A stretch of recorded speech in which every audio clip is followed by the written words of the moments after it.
So hi everyone, I hope you all are doing well. तो आज हम करने वाले हैं हमारा revision of your chapter 2 the origin and evolution of the earth of your part book class 11 geography. ठीक है, और शुरू करने से पहले एज यूजुअल तो इंपॉर्टेंट बात फर्स्ट क्या है कि हमने क्या करा, हमारी क्लास 11 ज्योग्राफी की सीरीज स्टार्ट कर दी है। फर्स्ट चैप्टर मैं आपको करवा चुकी हूँ और आगे हम जितने भी चैप्टर कवर करने वाले हैं ना, तो वो सारे के सारे चैप्टर आपको सिस्टमेटिकली अरेंज होते हुए मेरे प्लेलिस्ट के अंदर मिल जाएंगे। प्लेलिस्ट का नाम है क्लास 11 ज्योग्राफी, जहाँ पर आपको चैप्टर का रैपिड रिविजन हो गया, ठीक है, नॉर्मल रिविजन हो गया, और साथ ही साथ हर चैप्टर के इंपॉर्टेंट क्वेश्चन आपको वहाँ पर मिल जाएंगे। जैसे जैसे हम चैप्टर कवर करते जाएंगे ना, तो सभी आपको वहाँ पर मिल जाएंगे। और सेकंड बात की जो नोट्स में ये रिवीजन करवा रही हूँ ना, अगर आपको नोट्स चाहिए तो ये नोट्स आपको फ्री ऑफ कॉस्ट में टेलीग्राम चैनल पर भी मिल जाएंगे। वीडियो अपलोड होने के सेकंड या थर्ड डे में अपने नोट्स वहाँ पर टेलीग्राम चैनल पर डाल देती हूँ। और अगर आपको चाहिए तो आप क्या करना, वीडियो के डिस्क्रिप्शन बॉक्स को चेक कर लेना, जहाँ पर आपको प्लेलिस्ट का लिंक प्लस जो टेलीग्राम चैनल है ना, उसे ज्वाइन करने का लिंक आपको वहाँ पर मिल जाएगा।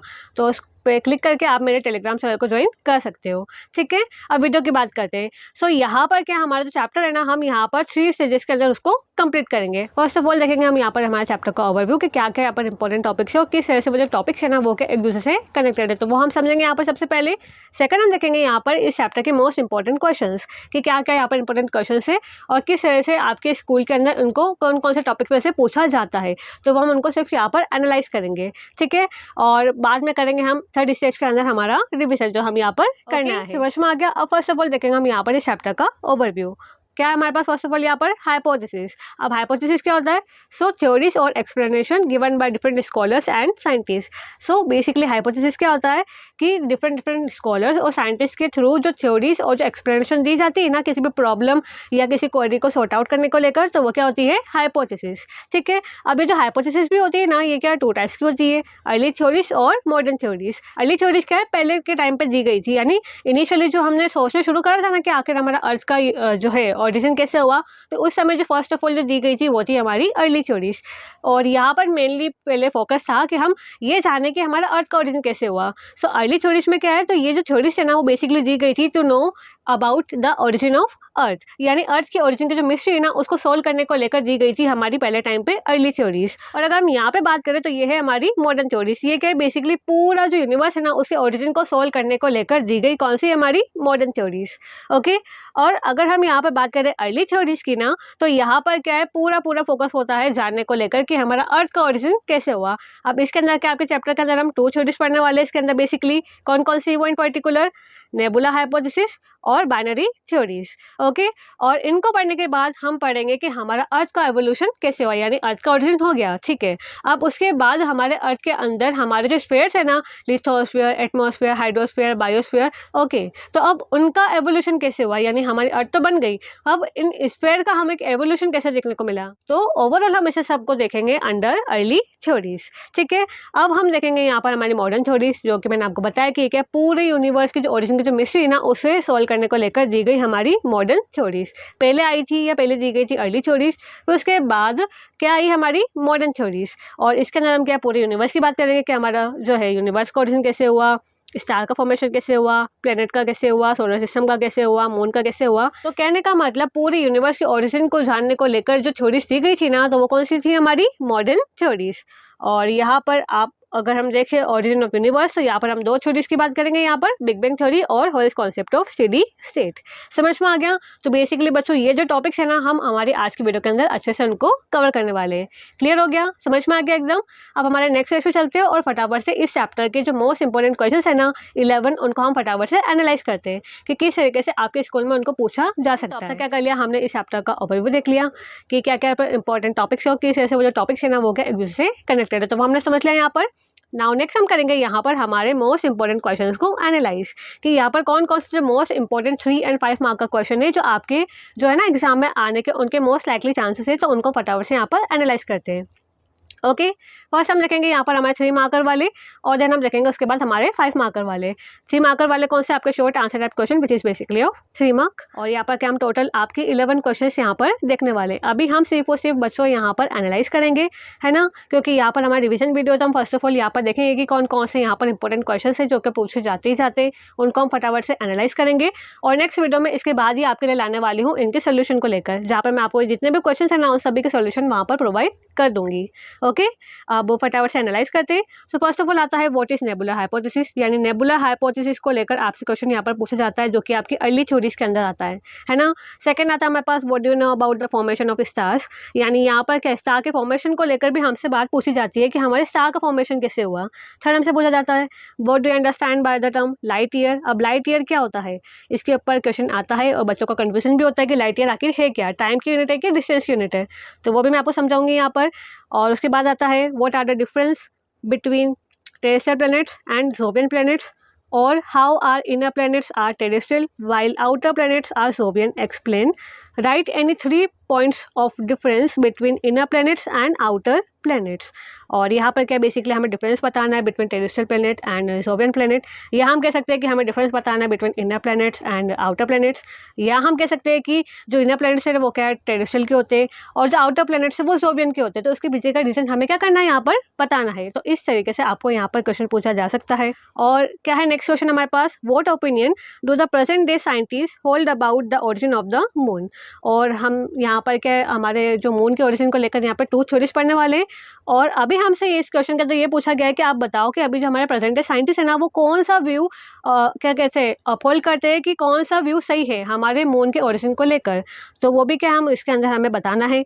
नेक्स्ट क्वेश्चन क्या है, explain the 3 stages of the evolution of the present atmosphere, और explain different stages in the development of atmosphere. यानी कहने का मतलब हमें क्या करना है, हमारे एटमॉस्फेयर का जो अभी है ना वो पहले से ऐसा नहीं था, तो अभी की स्टेज में जो एटमॉस्फेयर है ना तो उसे आने में जो 3 स्टेजेस लगी है ना तो उन्हें क्या करना है हमें यहाँ पर हमारे आंसर के अंदर एक्सप्लेन करना है। ठीक है, या तो आपको 3 स्टेजेस लिख के दे देंगे या आपसे बोलेंगे कि हमारा जो है ना एटमॉस्फेयर उसके डेवलपमेंट को लेकर जो भी डिफरेंट स्टेजेस है उसे क्या करो आप एक्सप्लेन करो इन योर आंसर। तो इस तरीके से आपको यहाँ पर आपके स्कूल के अंदर आपको क्वेश्चन इस चैप्टर में से देखने को मिल सकते हैं। और क्या पूछा जा सकता है हमसे यहाँ पर, describe the evolution of atmosphere on the earth. और हमसे ऐसे भी पूछा जा सकता है कि हमें क्या करना है, हमारा जो है ना अर्थ के ऊपर जो एटमॉस्फेयर एवोल्यूशन की स्टेजेस हमें क्या करनी है यहाँ पर डिस्क्राइब करनी है। नाउ नेक्स्ट क्वेश्चन आता है हमारे पास क्वेश्चन नंबर 7। क्या इसके अंदर, how did the earth develop it's different layers, और how was the layered structure of the earth developed, or explain the formation of different layers in the lithosphere, or what is meant by the process of differentiation, or what do you mean by differentiation of the earth interior, explain the process। तो इन तरीके से आपको अर्थ के lithosphere को लेकर question पूछा जा सकता है। बेसिकली पूछा ये क्या है कि हमारे अर्थ के अंदर लेयर वगैरह बनी ना तो वो कैसे बनी है, उस प्रोसेस का नाम क्या है, तो उनके ऊपर हमसे यहाँ पर क्वेश्चन पूछा गया है। और इन तरीके से आपको यहाँ पर थोड़ा घुमा फिरा के क्वेश्चन पूछा जा सकता है। Okay, now next question, explain the role played by carbon dioxide in the formation of oceans, or how did the oceans came into being, और how were ocean formed on the earth। तो यहाँ पर क्या है, carbon dioxide का role पूछा गया है कि किस तरह से उसने हमारे ओशन के फॉर्मेशन में एक रोल प्ले करा है, उसके बारे में पूछा जा सकता है। ओशन कैसे बने हैं है ना, या उनका फॉर्मेशन कैसे हुआ है हमारे अर्थ सरफेस के ऊपर, तो उसके ऊपर हमसे यहाँ पर क्वेश्चन पूछा गया है। Now next question, origin and evolution of life begin in the last phase of evolution of the earth, explain the statement in brief। तो सीधा सीधा हमें क्या करा है, यहाँ पर एनसीईआरटी में से स्टेटमेंट उठा के दे दिया है और हमसे बोला गया है कि आप क्या करो, इस स्टेटमेंट को क्या करो, ब्रीफली सब्सटेंशिएट करो या एक्सप्लेन करो। ओके फाइन, और क्या पूछा जा सकता है हमसे यहाँ पर, list the major stages in the evolution of life on the earth. और यहाँ पर क्या है, जो है ना हमारे अर्थ के ऊपर जो लाइफ का जो एवोल्यूशन हुआ है तो उसकी क्या क्या मेजर स्टेजेस है उन्हें क्या करना हमें यहाँ पर बताना है हमारे आंसर के अंदर as per your 3 marker. Okay, now हम बात करेंगे यहाँ पर हमारे लॉन्ग आंसर टाइप क्वेश्चन की which is basically of 5 mark. Question number 10, explain the big bang theory in detail which is very very important, पूछा जाता ही जाता है। और write an explanatory note on the big bang theory. Okay, question number 11, explain the various stages involve in the development of planets. यानी हमारा जो है ना हमारे जो प्लैनेट्स है उनका डेवलपमेंट कैसा हुआ, तो उनके क्या क्या स्टेजेस है उन्हें क्या करना है हमारे आंसर के अंदर हमें 5 मार्कर के अकॉर्डिंगली हमें क्या करना है, एक्सप्लेन करना है। और फिर से बता रही हूँ, सारे के सारे क्वेश्चंस के आंसर प्लस उनको किस तरह से आपको अटेम्प्ट करना है, सारी की सारी चीज़ें मैं अपने नेक्स्ट वीडियो के अंदर आपको बताने वाली हूँ। तो प्लेलिस्ट को चेक कर लेना, वहाँ पर आपको मिल जाएगी। ठीक है, अब फटाफट से हम करते हैं हमारा रिवीजन जो हम यहाँ पर करना है। ओके, तो फर्स्ट आता है हमारे पास यहाँ पर हाइपोथेसिस मीनिंग, यानी अब जो हाइपोथेसिस है ना तो उसका मतलब क्या होता है, तो उसको हम थोड़ा सा और अच्छे से यहाँ पर समझने वाले हैं। तो ये क्या है, एन आइडिया और एक्सप्लेनेशन, जो क्या है कोई भी क्वेश्चन या कोई भी प्रॉब्लम है उसे सॉल्व करने को लेकर दी गई। कौन देता है, कोई भी साइंटिस्ट है ना, या कोई भी स्कॉलर है, कोई भी प्रॉब्लम है उसे सॉल्व करने को लेकर क्या देते हैं, आइडिया और एक्सप्लेनेशन देते हैं। तो वही क्या होता है हमारा हाइपोथेसिस। पर ये जो हाइपोथेसिस है ना ये क्या है, फुली प्रूवन नहीं होती है, यानी यहाँ पर क्या है, ये मान के चला जाता है, यानी आप इसे कह सकते हो कि असम्पशन, यानी पता नहीं है कि वो सही है कि नहीं है, बट ये मान लिया जाता है कि कोई भी प्रॉब्लम है तो शायद ऐसे वो हुई होगी, है ना। क्योंकि जाहिर सी बात है, अगर हम यहाँ की बात करें कि हमारा अर्थ का ओरिजिन कैसे हुआ, तो उस समय हम तो नहीं थे, तो क्या है, अज्यूम करा गया, यानी ये मान लिया गया कि शायद इस तरीके से चीज़ें हुई होगी। तो क्या ये जो हाइपोथेसिस है ना ये क्या फुली प्रूवन नहीं है, दे नीड्स फर्दर टेस्टिंग, यानी पता नहीं है, इनको बाद में टेस्ट भी करना पड़ेगा कि क्या ये सही है कि नहीं है। बट एज ऑफ नाउ हम ये समझे तो ये क्या होती है, आइडिया और एक्सप्लेनेशन होती है, जो क्या कोई भी प्रॉब्लम या कोई भी जो क्वेश्चन है ना उन्हें आंसर करने के लिए क्या है, जो साइंटिस्ट और जो स्कॉलर्स है ना वो क्या है, देते हैं। ठीक है, for example the planets formed from a gaseous cloud, पहले हमें पता नहीं था, बट पहले ये मान लिया गया कि क्या है, जो प्लैनेट्स है ना वो क्या है, गैसियस क्लाउड से बने, यानी एक क्लाउड है ना बड़ा सा गैसियस का, यानी गैसेस का, तो उससे बने हमारे प्लैनेट्स। ठीक है, तो ये क्या है, फर्स्ट ऑफ ऑल एक हाइपोथेसिस था बिफोर एविडेंस वॉज स्टडीड, पहले क्या सिर्फ ये माना गया था, फिर बाद में क्या करा गया, इसकी फर्दर स्टडी करी गई, रिसर्च करी गई इसके ऊपर, फिर इसके बाद जब इसके एविडेंस मिले ना तो इसके बाद ये फाइनल हो गया कि हमारे जो प्लैनेट्स है ना वो क्या है, एक गैसियस क्लाउड से ही बने हैं, जिसका नाम क्या था, नेबुला। ठीक है, बट जब पता नहीं था ना तो ये क्या था, ये जो स्टेटमेंट था ना ये क्या था, हमारा हाइपोथेसिस, यानी अब ये क्या मिस्ट्री है ना, कि हमारा जो अर्थ है उसका ओरिजिन कैसे हुआ, या प्लैनेट्स का ओरिजिन कैसे हुआ। तो उसको सॉल्व करने को लेकर क्या फर्स्ट ऑफ ऑल ये अज्यूम कर लिया गया कि ये मान लिया गया कि हमारे प्लैनेट्स किससे बने हैं, किससे बने हैं, गैसियस क्लाउड से बने हैं। तो ये क्या हो गया हमारा हाइपोथेसिस, जो क्या फुली प्रूवन नहीं था पहले, है ना, पहले सिर्फ ये मान लिया गया था ताकि क्या एक जो है ना प्रॉब्लम, उसका एक हमें एक डायरेक्शन मिल जाए कि शायद ऐसे हुआ होगा, फिर बाद में उसको लेकर टेस्टिंग वगैरह बाद में चलती रहती है। तो ये क्या हो गया हमारा हाइपोथेसिस। ओके, समझ में आ गया। अब हमारी जो हाइपोथेसिस है ना ये भी क्या है, टू टाइप्स की होती है। इसके अंदर आ जाती है फर्स्ट ऑफ ऑल क्या आती है, हमारी अर्ली थ्योरीज, सेकंड आती है हमारे पास यहाँ पर मॉडर्न थ्योरीज। अब अर्ली थ्योरीज ये क्या है, ये दी गई to reveal the mystery of origin of the earth, यानी यहाँ पर क्या है, पहले के समय पे दी गई कौन, हमारी अर्ली थ्योरीज, है ना। और यहाँ पर मेन फोकस था ये जानने को लेकर कि हमारा अर्थ का ओरिजिन कैसे हुआ, यानी अर्थ के ओरिजिन की मिस्ट्री को रिवील करने को लेकर दी गई हमारी अर्ली थ्योरीज। ठीक है, अब यहाँ पर हम बात करें मॉडर्न थ्योरीज की, तो क्या है इसके बाद आई कौन सी हमारी मॉडर्न थ्योरीज। ये क्या है, हमारे पूरे यूनिवर्स के ओरिजिन की जो मिस्ट्री ना उसे सॉल्व करने को लेकर दी गई, कौन, हमारी मॉडर्न थ्योरीज। ओके, और अगर हम यहाँ पे बात करें हमारी अर्ली थ्योरीज की ना तो ये क्या है, were based on imagination and less scientific evidence, यानी ये जो हमारी अर्ली थ्योरीज है ना ये क्या है, अगर हम देखें मेजरली तो ये क्या इमेजिनेशन के बेसिस पर ली गई कि शायद ऐसा हुआ होगा, है ना, क्योंकि पता तो नहीं है, हम तो नहीं थे, तो क्या है इमेजिनेशन के बेसिस पर क्या है ली गई हमारी अर्ली थ्योरीज। और ये क्या है, इसके जो है ना इसके असम्पशन अगर हम देखें ना तो यहाँ पर हमें उसको लेकर कोई भी साइंटिफिक एविडेंस हमें देखने को नहीं मिलते, यानी हमें ज़्यादातर अगर हम इनको पढ़ेंगे ना तो हमें क्या यहाँ पर इमेजिनेशन का रोल ज़्यादा देखने को मिलेगा, किसको लेकर, या किसके अंदर, अर्ली थ्योरीज के अंदर।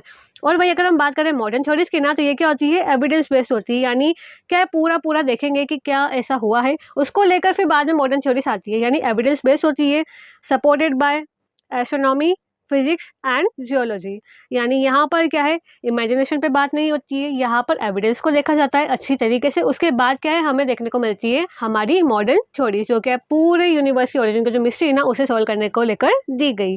ठीक है, पहले आई थी अर्ली थ्योरीज, उसके बाद आई हमारे पास मॉडर्न थ्योरीज। इसमें क्या होता है, मेजरली देखें तो इमेजिनेशन का हमें बहुत ज़्यादा हमें देखने को मिलता है रोल, और यहाँ पर क्या है पूरी की पूरी मेजरली अगर हम देखें तो ये क्या होती है, एविडेंस बेस्ड होती है, यानी एविडेंस को यहाँ पर बहुत बार या अच्छी तरीके से उनको देखा जाता है, उसके बाद दी जाती है कौन सी, हमारी मॉडर्न थ्योरीज। समझ में आ गया, क्लियर हो गया एकदम। अब एक एक करके दोनों की बात करते हैं। फर्स्ट ऑफ ऑल हम बात करेंगे यहाँ पर हमारी अर्ली थ्योरीज की। ओके, अब यहाँ पर क्या है, the scientist in earlier period focuses on origin of the earth or planet rather than origin of the universe, यानी यहाँ पर क्या मैंने आपको बताया, यानी यहाँ पर क्या अर्लियर पीरियड के अंदर जो साइंटिस्ट है ना उनका फोकस क्या था कि हमें क्या करना है, हमें अर्थ के ओरिजिन और जो प्लैनेट्स है ना उनका ओरिजिन कैसे हुआ वो जानना है, rather than studying about the origin of universe. यानी कहने का मतलब आसान भाषा में पहले क्या था, जो साइंटिस्ट है ना उनका फोकस पूरे यूनिवर्स को जानने को लेकर नहीं था, वो जानना चाहते थे कि हमारा जो अर्थ है ना आखिर वो कैसे बनी है, उसका ओरिजिन कैसे हुआ हुआ है, उसका एग्जिस्टेंस हमें कैसे देखने को मिला है, तो उसको जानने को लेकर पहले जो साइंटिस्ट है ना वो क्या बहुत ज़्यादा क्यूरियस थे। तो उसको जानने को लेकर जो दी गई थी ना थ्योरीज, जो क्या है मोटे तौर पर अगर हम देखें तो जो क्या है मेनली हमें इमेजिनेशन का उसके अंदर बहुत ज़्यादा रोल देखने को मिलता है। तो वो कौन सी है हमारी अर्ली थ्योरीज। ओके, और आपके कोर्स के अंदर हम यहाँ पर हमारी 2 थ्योरीज पढ़ने वाले हैं। एक है हमारी नेबुलर हाइपोथेसिस और सेकंड क्या हमारी बाइनरी थ्योरी। एक एक करके दोनों की बात करते हैं। और इसके अंदर बच्चों आपकी जो नेबुलर हाइपोथेसिस है ना वो क्या बहुत ज़्यादा इंपॉर्टेंट है, इसके ऊपर आपको क्वेश्चन बनता ही बनता है, तो अच्छे से प्रिपेयर करना है। ओके, और ये जो नेबुलर हाइपोथेसिस है ना तो वो कौन लेके आता है या इसे किसने प्रपोज करा था, तो वो थे इमैनुअल कांत। कौन सी ईयर में? इन द ईयर 1755। अब बाद में क्या हुआ, इसे फर्दर क्या है मॉडिफाई करा गया। किसने करा? लैप्लेस ने करा। कौन सी ईयर में करा? इन the year 1796। Okay, keep in mind. तो इसका मेन आइडिया क्या है? फर्स्ट ऑफ ऑल इसके अंदर बोला गया है the solar system form from a large rotating cloud of gas and dust, जिसका नाम क्या है? नेबुला। फिर क्या हुआ? सेंट्रल मास कंडेंस, और सेंट्रल मास जो कंडेंस हुआ ना उससे क्या बन गया? सन। और उसके बाद जो उसकी जो आउटर रिंग है ना जब वो कूल हुई या वो जो कंडेंस हुई ना तो उससे क्या बने? हमारे प्लैनेट्स। समझ में आया? यानी आसान भाषा में कि क्या हुआ, जो इसमें ये बोला गया कि जो हमारा पूरा जो सोलर सिस्टम है ना वो क्या है एक बड़ा सा जो क्लाउड है ना गैस एंड डस्ट का, उससे बना है, जिसका नाम क्या था? नेबुला। क्या नाम था? नेबुला। और जो क्या है जो नेबुला है ना वो क्या धीरे धीरे क्या कर रहा था? रोटेट कर रहा था। यानी क्या था? गैस और डस्ट का क्या था? बहुत बड़ा सा क्लाउड था, है ना, और वो क्या कर रहा था? धीरे धीरे क्या कर रहा था? रोटेट कर रहा था। और बहुत लंबा समय लगा, और समय लगते लगते लगते क्या हुआ? धीरे धीरे क्या हुआ, ये जो नेबुला है ना हमारा गैस एंड डस्ट का क्लाउड, वो क्या हुआ? धीरे धीरे कंडेंस हुआ, है ना। कंडेंस हुआ तो क्या हुआ, जो इसका जो सेंट्रल यानी जो बीच का जो पार्ट था ना आपके जो सेंटर वाला कोर वाला पार्ट, वो क्या हुआ? धीरे धीरे कंडेंस हुआ। और उसके कंडेंस होने से क्या हुआ? उस गैसियस क्लाउड के जो सेंट्रल पार्ट जो कंडेंस हुआ ना तो उससे क्या हुआ? धीरे धीरे हमें क्या देखने को मिला? उससे हमें हमारे सन का फॉर्मेशन देखने को मिला।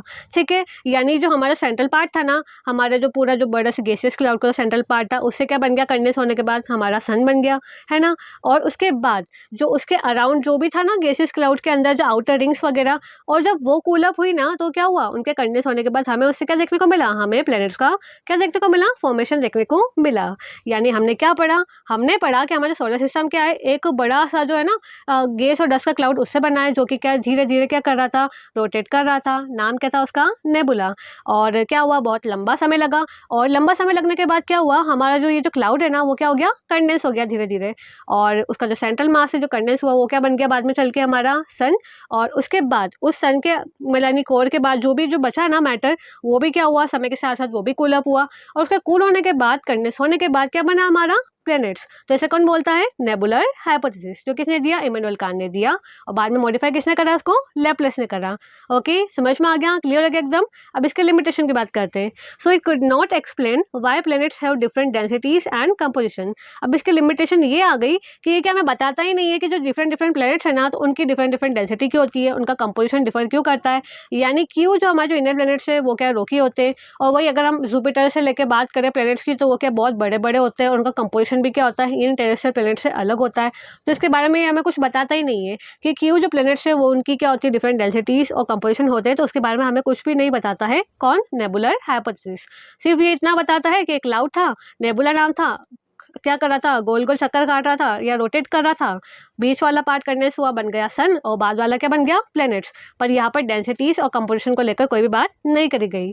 ठीक है, so because of this modern nebular hypothesis हमें देखने को मिली, यानी इसी वजह से इसको ओवरकम करने के लिए इसके शॉर्टकमिंग को क्या है हमारे पास? Modern nebular hypothesis. ठीक है, और कब आई वो? In the year 1950। कौन लेके आया? By Otto Schmidt and Carl Weizsacker. कौन लेके आया? In 1950 by Otto Schmidt and Carl Weizsacker. और ये क्या है? पहले वाली के कंपेयर में अगर हम देखें ना तो ये क्या है? मोर साइंटिफिक है than Laplace idea with support from space study, जिसे क्या है स्पेस स्टडी का भी क्या है सपोर्ट देखने को मिला। कब आई? इन द ईयर 1950। समझ में आ गया? क्लियर हो गया एकदम? अब सेकंड हमारी अर्ली थ्योरी की हम बात करेंगे तो वो है हमारी यहाँ पर बाइनरी स्टार हाइपोथेसिस। अब ये क्या है? तो इसे प्रपोज करा था बाय चैम्बरलिन एंड मोल्टन। कौन से ईयर में? इन द ईयर 1900। कौन लेके आया था इसको? चैम्बरलिन और मोल्टन इन द ईयर 1900। किसको लेके आए थे? Binary star hypothesis. ठीक है, अब नेक्स्ट पेज पे चलते हो, फटाफट इसके मेन आइडिया को पढ़ते हैं कि इसके अंदर आखिर क्या बोला गया। तो क्या बोला गया इसके अंदर? A big star pass near the sun. Second क्या हुआ? Because of its gravity material was pulled out from the sun.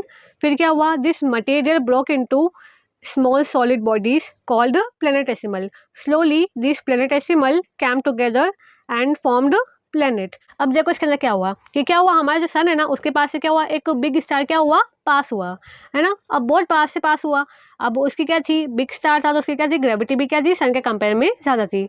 और क्या हुआ, पास से पास हुआ ना, तो क्या हुआ कि ग्रेविटी की वजह से क्या हुआ, हमारे सन से क्या हो गया, कुछ मैटर क्या हुआ, टूट के हमारे सन से अलग हो गया। अब वो क्या है, जो स्टार था ना वो तो चला गया, बट जो मटेरियल जो टूटा ना वो किस फॉर्म में टूटा, हमारे सन से, तो वह टूटा इन the form of small solid bodies. इसका नाम क्या था, प्लैनेटेसिमल। क्या नाम था, प्लैनेटेसिमल। फिर ये क्या हुआ, विद द टाइम ये क्या हुआ, साथ में आया, और साथ में आने के बाद इससे क्या हुआ, हमारे प्लेनेट का फॉर्मेशन हुआ। ठीक है, तो ये थी हमारी बाइनरी स्टार हाइपोथेसिस, यानी क्या हुआ, सन के पास से क्या हुआ, एक बड़ा सा स्टार होते हुए निकला, है ना, और उसके पास से निकला, उसकी ग्रेविटी ज़्यादा थी, तो उसकी ग्रेविटी की वजह से क्या हुआ, सन से क्या हो गया, मैटर क्या हो गया, इजेक्ट हो गया। किस फॉर्म में हुआ, इन the form of small solid bodies, जिसका नाम क्या था, प्लैनेटेसिमल। और प्लैनेटेसिमल क्या थी, छोटी छोटी बॉडीज थी, और इन्होंने क्या करा, साथ में आके थोड़े टाइम बाद क्या हुआ, ये क्या साथ में आई, कैम टुगेदर, है ना, साथ में आई, और इन प्लैनेटेसिमल के साथ में आने के बाद हमें क्या है, प्लैनेट का फॉर्मेशन देखने को मिला। तो ये क्या थी हमारी बाइनरी स्टार हाइपोथेसिस, जो कौन लेके आया, चैम्बरलिन और मोल्टन इन द ईयर 1900। समझ में आ गया, ओके। और ये जो आर्गुमेंट है ना, ये जो आइडिया था ना, इसे सपोर्ट करा गया by sir James Jeans and Harold Jeffrey. ठीक है, तो ये जो बाइनरी स्टार हाइपोथेसिस है, इसे सपोर्ट किसने करा था, sir James Jeans and Harold Jeffrey. ठीक है, अब इसके लिमिटेशन की बात करते हैं कि क्या इसके लिमिटेशन है, कि इसके हम कह सकते हैं ना, इसके शॉर्टकमिंग्स हम कह सकते हैं, इसके लिमिटेशन क्या है, तो वो ये बोला गया कि gases normally scatter instead of forming solid. अब पहले क्या हम ये मान के चल रहे थे अर्ली थ्योरीज के अंदर कि हमारा जो प्लेनेट है ना वो किससे बने हैं, गैसेस क्लाउड से बने हैं, है ना, जिसका नाम क्या था, नेबुला। और अब इनमें ये बोला गया कि ये क्या हो गया, सॉलिड बॉडीज के फॉर्म में क्या हो गए, ग्रेविटी की वजह से अलग हो गए। पर आप बताओ कि जो गैसेस है ना वो क्या होती है, नॉर्मली स्कैटर करती है, तो क्या कभी जब पूरा गैसेस फॉर्म है तो क्या वो सॉलिड फॉर्म में निकल सकता है, क्या इजेक्ट हो सकता है, क्या नहीं हो सकता। तो ये क्या इसकी लिमिटेशन है कि जो गैसेस है ना वो क्या करती है, नॉर्मली स्कैटर करती है ना, इंस्टेड ऑफ फॉर्मिंग सॉलिड। तो वही बात इसके अंदर बोला गया कि पहले क्या, जब सब चीज़ें ऐसे मान के चल रहे हैं कि वो गैसेस क्लाउड से बनी है, तो वो सॉलिड फॉर्म में कैसे इजेक्ट हो सकता है। तो वही इसकी लिमिटेशन बन गई कि जो गैसेस है वो क्या करती है, नॉर्मली स्कैटर करती है instead of forming solid. Okay, समझ में आ गया। तो ये थी हमारी हमने अर्ली थ्योरीज यहाँ पर आपकी कवर कर ली। अब हम बात करते हैं यहाँ पर हमारे अर्थ के एवोल्यूशन की, यानी हमने समझ लिया यहाँ पर अर्ली थ्योरीज के अंदर कि उनके अकॉर्डिंगली हमारा जो अर्थ है उसका ऑरिजिन कैसे हुआ, वो हमने समझ लिया। अब हम बात करेंगे यहाँ पर उसके एवोल्यूशन की, कि अब हमारा जो यूथफुल हमारा जो अर्थ है ना, तो वहाँ पर हमारे अब जो स्फीयर्स है ना उनका एवोल्यूशन हमें कैसे देखने को मिला। तो फर्स्ट ऑफ ऑल हम देखेंगे यहाँ पर हमारा लिथोस्फीयर का एवोल्यूशन, है ना, और यहाँ पर क्या हम इसे बेसिकली 5 स्टेजेस के अंदर कंप्लीट करेंगे। ठीक है, एनसीईआरटी के अंदर आपको ऐसे कोई स्टेजेस मेंशन नहीं कर रखी है सच, मैंने आपको स्टेजेस के अंदर बताया है, जिससे कि आपकी सारी की सारी जो स्टेप्स हो रही है ना, तो आपको अच्छे से वहाँ पर क्लियर हो जाए। ठीक है, तो स्टार्ट करते हैं। स्टेज 1, यहाँ पर क्या होती है हमारे पास, फॉर्मेशन ऑफ अर्थ, यानी फर्स्ट ऑफ ऑल क्या हुआ, हमारी जो यूथफुल अर्थ है ना उसका क्या हुआ, फॉर्मेशन हुआ, जो कब हुआ, 4.6 बिलियन ईयर्स पहले। क्या हुआ, हमारी जो अर्थ है ना, यूथफुल अर्थ, उसका क्या हुआ, ऑरिजिन हुआ या फॉर्मेशन हुआ। और इनिशियली क्या था, हमारा अर्थ क्या था, was formed as hot gases and molten mass after the origin of the solar system. यानी जब हमारा सोलर सिस्टम जब नया नया बना था ना, उसका ऑरिजिन हुआ था ना, तो इनिशियली हमारी अर्थ कैसी थी, हॉट गैसियस एंड मोल्टन मास, यानी बहुत गर्म, आप कह सकते हो एकदम आग का गोला होता है ना, वैसी एकदम हॉट गैसियस एंड मोल्टन मास जैसी जो थी हमारी अर्थ थी, आज से 4.6 बिलियन ईयर्स पहले, है ना। यानी हमारा अर्थ क्या था, hot gaseous and molten mass था, यानी जो भी हमारा अर्थ के अंदर जो मैटर था ना हमारे अर्थ के इंटीरियर में, वो क्या सॉलिड नहीं था, सभी का सभी लावा या मोल्टन जो स्टेट में था, है ना। ये तो हमारा अर्थ क्या था, initially hot gaseous and molten mass था। और सेकंड स्टेज की अगर हम बात करें तो उस समय क्या था, हमें देखने को मिला यहाँ पर हमारे अर्थ की फॉर्मेशन के बाद हमें देखने को मिला यहाँ पर सेकंड स्टेज, वो थी डिफरेंशिएशन ऑफ मटेरियल। मैंने आपको बताया कि पहले क्या थी, बहुत गर्म थी हमारी अर्थ, तो उस वजह से क्या था, हमारा अर्थ का जितना भी मैटर है ना वो क्या है, किस फॉर्म में था, मोल्टन यानी पिघली हुई स्टेट में था, है ना। तो इसी वजह से हमें सेकंड स्टेज के अंदर हमारे अर्थ के अंदर देखने को मिला डिफरेंशिएशन ऑफ मटेरियल। अब ये क्या होता है उसके हम आगे बात करते हैं। तो जैसे कि मैंने आपको बताया कि क्या था, हमारा अर्थ पहले हॉट गैसियस बॉडी था, है ना, सभी चीज़ें क्या थी उसमें मोल्टन स्टेट में थी, तो इसी वजह से क्या हुआ, हमें सेकंड स्टेज के अंदर क्या देखने को मिला, डिफरेंशिएशन ऑफ मटेरियल, यानी अर्थ के इंटीरियर में जितना भी जो मटेरियल था ना, तो वो क्या था, मोल्टन स्टेज में था। तो इसी वजह से क्या हुआ, सेकंड स्टेज के अंदर हमें क्या देखने को मिला, डिफरेंशिएशन ऑफ मटेरियल, यानी अर्थ के इंटीरियर में क्या था, जितना भी मटेरियल था ना वो क्या अपनी डेंसिटी के अकॉर्डिंगली क्या करने लग गया, अब सेपरेट होने लग गया या सेपरेट करने लग गया। सो वही बात इसके अंदर बोला गया है। So due to high temperature earth material remain molten, यानी अर्थ का टेम्परेचर बहुत ज़्यादा था, तो इसी वजह से सारी चीज़ें क्या थी वहाँ पर मॉल्टन स्टेज में थी, यानी सब पिघली भी थी, है ना। तो इसी वजह से क्या हुआ, अर्थ के इंटीरियर में जो मटेरियल था ना उन्होंने क्या है अपनी डेंसिटी के अकॉर्डिंगली क्या करने लग गया, वो सेपरेट होने लग गया। जैसे जो हेवियर एलिमेंट्स थे, जैसे हमारे अर्थ के इंटीरियर में जैसे आयरन, निकिल, तो वो क्या होने लग गए, अब क्या होने लग गए, क्योंकि वो भारी थे तो वो क्या हो गए, उनकी डेंसिटी के अकॉर्डिंगली वो क्या हो गए, अब नीचे सेटल होने लग गए, यानी सैंक इनवर्ड, यानी नीचे बैठने लग गए, यानी नीचे सेटल होने लग गए। और बाद में जाके क्या हुआ, जब हमारी अर्थ कूल अप हुई ना तो नीचे सेटल हो गए, और नीचे वाला हमारा अर्थ के सबसे नीचे वाला पार्ट क्या बन गया, हमारा कोर। सिमिलरली क्या हुआ, जो लाइटर मटेरियल्स थे, है ना, तो वो क्या हो गए, लाइट थे, उनकी डेंसिटी कम थी as compare to this one, तो वो क्या होने लग गए, ऊपर आने लग गए, जैसे सिलिकेट्स, है ना, तो वो क्या हो गए, फ्लोट आउटवर्ड्स। और लाइक वाइज क्या हुआ, जब हमारी अर्थ बहुत लंबे समय बाद जब ठंडी हुई ना तो उससे क्या हुआ, हमें क्या देखने को मिला, क्रस्ट का फॉर्मेशन देखने को मिला। और सिमिलरली जिनका क्या है मीडियम या जो इंटरमीडिएट लेयर थी ना, जो जिनका मीडियम डेंसिटी थी, तो जो इंटरमीडिएट लेयर बनी ना तो वो क्या हो गई, बाद में कुल्लप होने के बाद क्या बन गई, मेंटल बन गई। तो इसी वजह से क्या हुआ, हमें हमारे अर्थ के अंदर लेयर स्ट्रक्चर देखने को मिला। और इसी लेयर स्ट्रक्चर के अंदर क्या हुआ, डेंसिटी के अकॉर्डिंगली क्या हुआ, मैटर क्या होने लग गया, सेटल होने लग गया। जैसे हैवी वाला सेटल कर गया, लाइट वाला ऊपर आ गया, बीच वाला क्या बन गया, इंटरमीडिएट लेयर मेंटल। तो यही जो डेंसिटी के बेसिस पे जो डिफ्रेंसिएशन हुआ ना मटेरियल का, कि वो सेटल होने लग गए, तो इस प्रोसेस को क्या बोलते हैं हम, डिफ्रेंसिएशन। क्या बोलते हैं, डिफ्रेंसिएशन। क्यों था, क्योंकि उस समय हमारे अर्थ का जो टेम्परेचर था वो बहुत ज़्यादा था, और इसी वजह से कोई भी जो मटेरियल था ना अर्थ के इंटीरियर में वो क्या सॉलिड स्टेट में नहीं था, यानी सब क्या था, पिघला पिघला था, बॉयलिंग स्टेट में था। और इसी वजह से वो क्या अपनी डेंसिटी के अकॉर्डिंगली क्या होने लग गया, सेपरेट होने लग गया। और ये जो प्रोसेस थी सेपरेशन की, डिपेंडिंग अपॉन देयर डेंसिटीज, तो वो क्या थी, differentiation. Fine, now stage third आती है हमारे पास, formation of primitive thin crust. पहले क्या हुआ, मटेरियल का डिफ्रेंसिएशन होने लग गया, है ना, फिर उसके कोल्ड अप होने के बाद फर्स्ट टाइम हमें क्या है, हमारी जो है ना एकदम पतली सी लेयर, हम कह सकते हैं हमारे क्रस्ट की, वो हमें देखने को मिली, या उसका फॉर्मेशन हमें देखने को मिला। ठीक है, इसके अंदर क्या हुआ, when the outer surface cooled and solidifies formed a thin primitive crust, यानी वो क्या एकदम स्टेबल, जो क्रस्ट अभी जैसी है ना वैसी तो नहीं थी, बट पहली बार क्या हुआ था, हमें हमारी जो है ना अर्थ की जो ऊपर की जो पतली सी जो क्रस्ट है ना उसका हमें फॉर्मेशन देखने को मिला। क्या हुआ कि ये जो आइटम्स या ये जो मटेरियल है ना ये क्या हो गए, टाइम के साथ साथ क्या हो गए, सॉलिडिफाई हो गए, ठंडे हो गए, और इसी के चलते क्या हुआ, हमें हमारी जो अर्थ है ना उसका थिन प्रिमिटिव क्रस्ट हमें देखने को मिला। या हमारे अर्थ के थिन प्रिमिटिव क्रस्ट का फॉर्मेशन हमें इसकी वजह से देखने को मिला। ओके, देन क्या हुआ, this crust was unstable and repeatedly destroy by asteroid impacts and volcanic activity. पर ये जो क्रस्ट बनी थी ना वो क्या स्टेबल नहीं थी।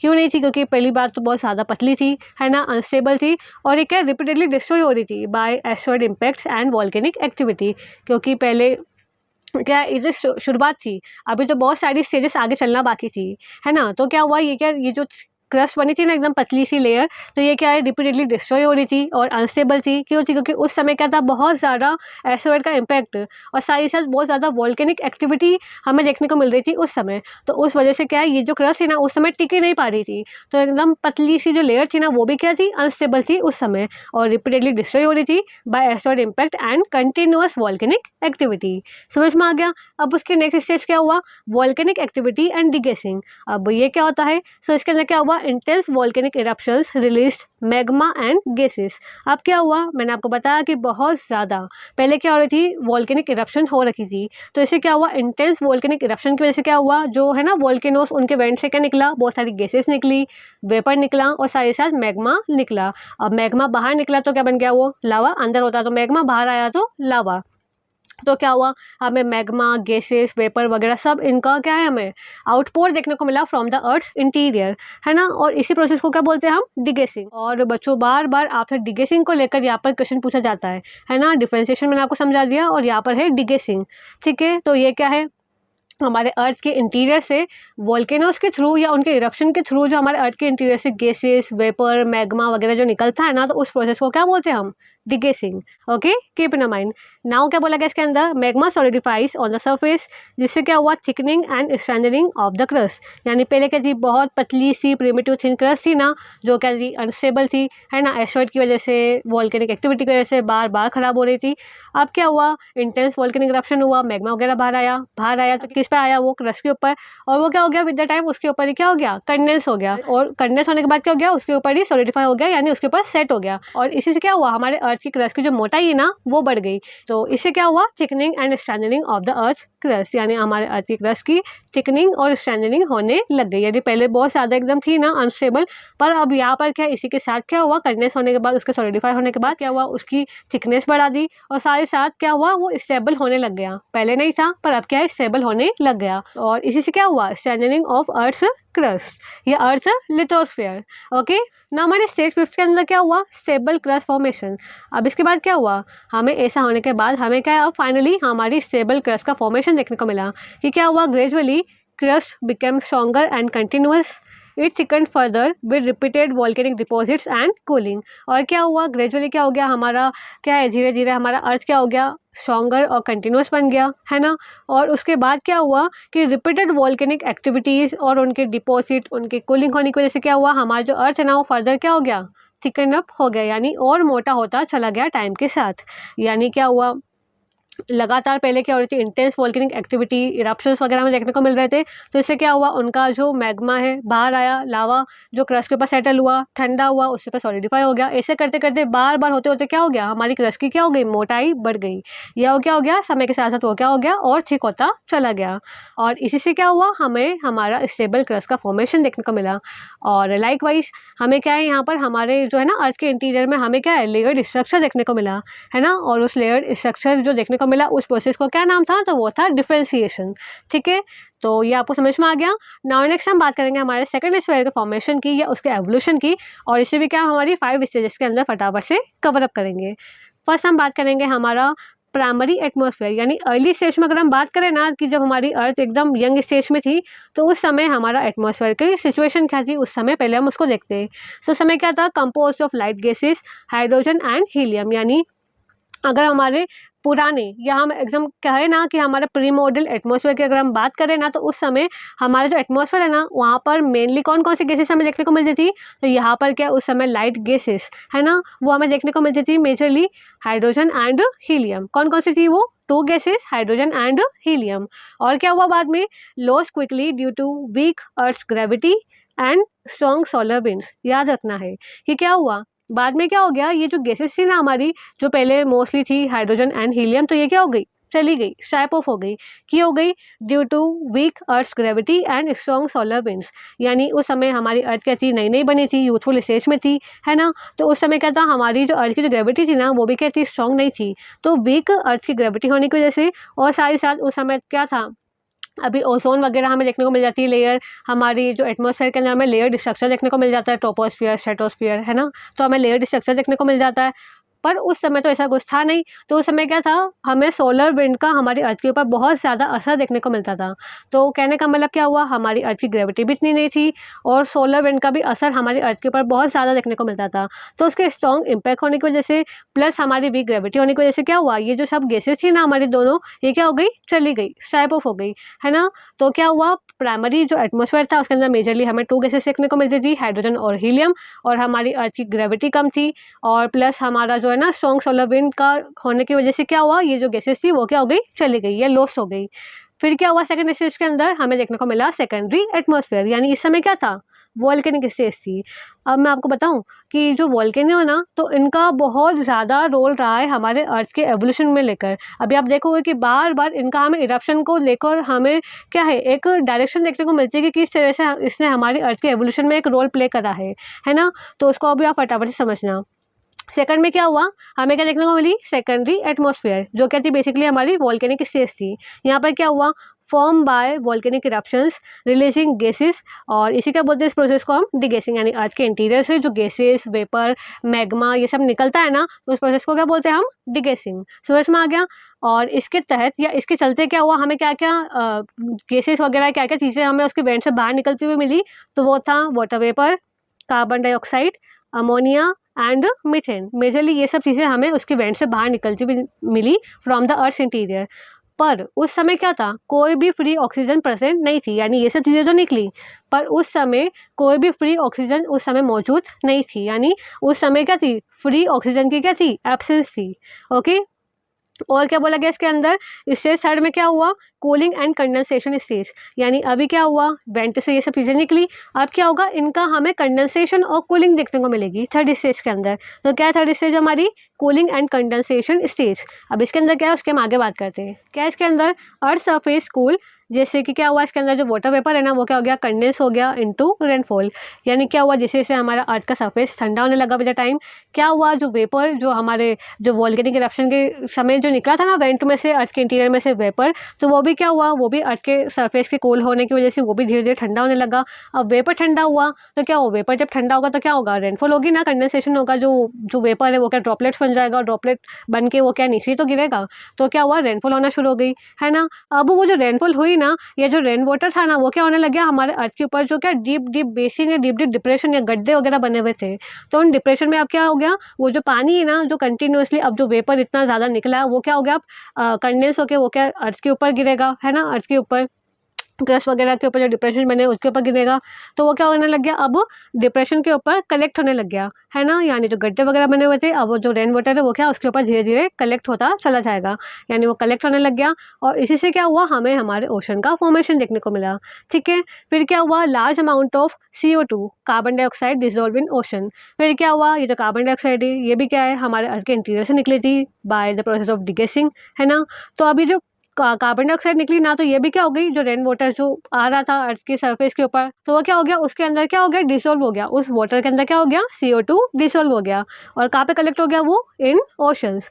और इसी के चलते क्या हुआ, जो एटमॉस्फेयर के अंदर जो फ्री जो कार्बन डाइऑक्साइड थी ना उसका जो अमाउंट था वो क्या हो गया, लोअर हो गया, और जब CO2 उसके अंदर पानी के अंदर डिसॉल्व हो गई, और डिसॉल्व होकर किसमें, पूरी उसमें चली गई, डिप्रेशन में कलेक्ट हो गया पूरा पानी ओशन के अंदर, तो इस वजह से क्या हुआ, एटमॉस्फेयर के अंदर जो फ्री जो कार्बन डाइऑक्साइड थी ना तो उसका अमाउंट क्या हो गया, कम हो गया, और उसके कम होने की वजह से क्या हुआ, एटमॉस्फेयर के अंदर जो कार्बन डाइऑक्साइड थी ना वो कम हुई, तो इससे क्या हो गया, फर्दर जो टेम्परेचर था ना हमारा अर्थ का वो क्या हो गया, डाउन हो गया। और क्योंकि आपको पता है कि जो कार्बन डाइऑक्साइड किसके अंदर आती है, ग्रीन हाउस गैसेस के अंदर आती है, जो क्या करती है, हीट वगैरह को एब्जॉर्ब वगैरह कर लेती है, बट जब उसका ही अमाउंट कम हो गया और वो भी क्या हो गई, डिजोल्व हो गई वाटर के अंदर, और वाटर किसके अंदर कलेक्ट हो गया, ओशन के अंदर, तो क्या हो गया, फर्दर हमारा जो एटमॉस्फेयर का जो टेम्परेचर है ना वो क्या हो गया, और कम हो गया, यानी और कम हो गया हमारा अर्थ का टेम्परेचर, जब जो कार्बन डाइऑक्साइड है वो क्या हो गई, पानी के अंदर लार्ज अमाउंट में क्या हो गई, डिसॉल्व हो गई, और कहाँ पे कलेक्ट हो गई, वो ओशंस के अंदर जो डिप्रेशन बने हुए थे ना उसके अंदर। फिर क्या हुआ, स्टेज 4 के अंदर ऑक्सीजनेशन स्टेज। अब इसके अंदर क्या हुआ, blue green algae develop photosynthesis, release free oxygen into the atmosphere. और मैंने आपको बताया कि हमारे जो वॉल्केनो है ना उसके वेंट में से सब कुछ निकला सिवाय फ्री ऑक्सीजन के, जिसकी पहले कमी थी, जो था ही नहीं। बट क्या हुआ, धीरे धीरे क्या हुआ, हमारे अर्थ के ऊपर जो लाइफ वगैरह उसकी स्टार्टिंग भी तो हुई ना, तो उसकी वजह से क्या हुआ, मान सकते हैं कि जो फर्स्ट टाइम ये जो स्टार्टिंग हुई ना वो किससे हुई, वो ब्लू ग्रीन एल्गे से हुई, जिन्होंने क्या करा था, फोटोसिंथेसिस डेवलप करा था। और इसी के चलते क्या हुआ, हमें हमारे एटमॉस्फेयर के अंदर क्या हुआ, फ्री ऑक्सीजन का हमें क्या है, रिलीज देखने को मिला, यानी यहाँ से फोटोसिंथेसिस प्रोसेस के थ्रू हमें ऑक्सीजन यहाँ पर हमारे एटमॉस्फेयर के अंदर देखने को मिली। और इसी के चलते ओवर द टाइम क्या हुआ, हमें ओजोन लेयर जो क्या होती है O3 उसका हमें फॉर्मेशन देखने को मिला, और जो क्या करता है, लाइफ को प्रोटेक्ट करता है फ्रॉम हार्मफुल UV रेस। क्योंकि पहले क्या था, आपको पता है कि एटमॉस्फेयर में ये लेयर वगैरह थी नहीं, तो उस समय जो स्ट्रॉन्ग सोलर विंड है ना उनका बहुत ज़्यादा इम्पैक्ट हमारे अर्थ के ऊपर पड़ता था। बट अब क्या हुआ, ऑक्सीजन आ गई, अब हमें क्या है, जो है ऑक्सीजन का फ्री जो हम कह सकते हैं ना, ये हमें देखने को मिल गई हमारे एटमॉस्फेयर के अंदर।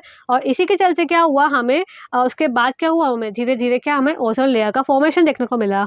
और ये क्या करता है, अल्टीमेटली हमारे अर्थ के ऊपर जो लाइफ है उसे क्या करता है, प्रोटेक्ट करता है फ्रॉम हार्मफुल UV रेस। ठीक है, तो कहने का मतलब एक धीरे धीरे स्टेप बाय स्टेप हम आगे हमारी लाइफ की तरफ जा रहे थे, यानी अब क्या है, धीरे धीरे इस तरह से कंडीशन सिचुएशन बनती जा रही थी, जिससे क्या है अब हमारे अर्थ के ऊपर क्या है, लाइफ की स्टार्टिंग होगी। फिर क्या हुआ, स्टेज 5 के अंदर प्रेजेंट एटमॉस्फेयर, जो क्या है हमारी बैलेंस स्टेज है, यानी यहाँ पर क्या हमें स्टेबल मिक्सचर देखने को मिलता है गैसेस का। पहले ऐसा नहीं था, पहले दो ही थी लाइट गैसेस, हाइड्रोजन और हीलियम, पर अब क्या हमें यहाँ पर हमारी एटमॉस्फेयर के अंदर स्टेबल मिक्सचर देखने को मिलता है गैसेस का। जैसे नाइट्रोजन देखने को मिलती है 78%, ऑक्सीजन 21%, कार्बन डाइऑक्साइड और अदर गैसेस देखें तो अबाउट 1% हमें देखने को मिलती है हमारे प्रेजेंट एटमॉस्फेयर के अंदर। और ये क्या करता है, made earth suitable for life and climate stability. और यही क्या है, जो हमारा अर्थ है उसे क्या है, सूटेबल बनाता है फॉर लाइफ, यानी यहाँ पर लाइफ एग्जिस्ट करती है। और यहाँ पर क्या है, क्लाइमेट स्टेबिलिटी भी हमें देखने को मिलती है इसी वजह से, क्योंकि क्या है, एक बहुत लंबा टाइम हमारे अर्थ को लगा है वहाँ से इवॉल्व होने में, जहाँ पर हमारी अर्थ बिल्कुल कुछ भी नहीं थी, एक पूरा एक बड़ा सा है ना, कह सकते हैं एकदम हॉट बॉल थी एकदम यंग स्टेज में। बट अब हमारी जो अर्थ है ना उसे स्टेजेस लगी है to evolve from that stage to this stage, जहाँ पर अब हमारे अर्थ के ऊपर लाइफ एग्जिस्ट करती है। ओके, और अब हम बात करेंगे यहाँ पर हमारे हाइड्रोस्फीयर के एवोल्यूशन की, कि अब इसका एवोल्यूशन हमें कैसे देखने को मिला, और इसे भी क्या हमारी 5 स्टेजेस के अंदर इस चैप्टर के अंदर कंप्लीट करेंगे। तो फर्स्ट क्या इसके अंदर, वॉल्केनिक आउटगेसिंग, यानी वही चीज़ डिगेसिंग हुई। क्या हुआ, early earth volcanoes release large amount of water vapour, carbon dioxide, methane and ammonia into the atmosphere. और उस समय क्या था, कोई भी फ्री ऑक्सीजन हमारे पास मौजूद नहीं थी। ठीक है, सेकंड स्टेज में क्या हुआ, कूलिंग ऑफ अर्थ सरफेस, यानी अब क्या हुआ, विद द टाइम धीरे धीरे क्या हुआ, हमारी अर्थ सरफेस क्या हुई, कूल्ड अप हुई। यानी क्या हुआ, ऐसा earth crust cooled the water vapour in the atmosphere starts condensing, यानी जैसे जैसे हमारी अर्थ की क्रस्ट ठंडी हुई तो वैसे वैसे क्या हुआ, हमारे जो एटमॉस्फेयर के अंदर क्या था, वाटर वेपर था, जो कहाँ से निकला, हमारे अर्थ के इंटीरियर से निकला बाय वॉल्केनिक इरप्शन। प्रोसेस क्या था, डिगेसिंग, और वो भी क्या हुआ, धीरे धीरे ठंडा होने लगा, कंडेंस होने लगा। और इससे क्या हुआ, दिस रिड्यूस द टेम्परेचर, और इससे क्या हुआ, फर्दर हमारा जो अर्थ का टेम्परेचर वो क्या हुआ, ठंडा हुआ, कम हुआ, है ना। और इसी से क्या हो गया, जो रेनफॉल की जो सिचुएशन होती है ना, ये कंडीशन जो हमें चाहिए होती है रेनफॉल होने के लिए, वो इसी क्या हो गई, उस समय स्टैब्लिश हो गई। तो इसी से क्या हुआ, बाद में चल के स्टेज के अंदर कंडेंसेशन एंड टॉरेंशियल रेनफॉल, यानी क्या हुआ, continuous condensation of water vapour led to heavy and long lasting rainfall. तो और क्या हुआ, इतनी ज़्यादा अमाउंट में हमारे जो है वॉल्केनो से क्या निकला, उनकी वेंट से वाटर वेपर निकला, जो क्या हुआ, हमारे अर्थ के क्रस्ट के ठंडा होते होते तो वो भी ठंडा हुआ, कंडेंस हुआ, और इससे क्या हो गया, टेम्परेचर कम हो गया, रिड्यूस हो गया हमारा अर्थ का, और ऐसा सिचुएशन बन गई कि अब बरसात होगी, अच्छी वाली होगी लंबी समय तक। तो क्या हुआ, कंटिन्यूअस कंडेंसेशन हुआ वाटर वेपर का, जिससे क्या हुआ, heavy and long lasting rainfall हमें देखने को मिली, यानी बहुत ज़्यादा हैवी हमें, और साथ ही साथ लंबे समय तक चलने वाली रेनफॉल हमें देखने को मिली, जिसे बोलते हैं हम टॉरेंशियल रेनफॉल, यानी बहुत ज़्यादा, है ना, जो एकदम ये होता है ना बादल फटने वाली सिचुएशन, इस टाइप से एकदम ज़्यादा अमाउंट में हमें हैवी रेनफॉल देखने को मिली। फिर क्या हुआ, the rains fell for thousand of years slowly accumulating on the earth surface. फिर क्या हुआ, थाउजेंड्स ऑफ ईयर तक रेन्स वगैरह चलती ही रही। फिर क्या हुआ, हमारे अर्थ सरफेस के ऊपर क्या बने हुए थे, बेसिन्स या डिप्रेशन बने हुए थे, गड्ढे वगैरह बने हुए थे, और वो पानी क्या हुआ, धीरे धीरे क्या हुआ, उसमें एक्यूमुलेट होता हुआ चला गया।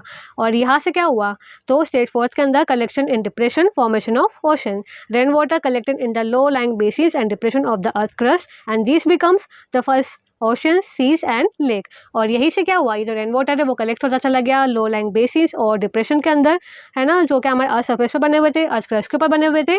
और यही से क्या हुआ, हमारा फर्स्ट ओशन, सीज, लेक वगैरह के हमें फॉर्मेशन देखने को मिला, यानी यहाँ पर क्या हमारे अर्थ के ऊपर पानी वगैरह की शुरुआत हमें देखने को मिली।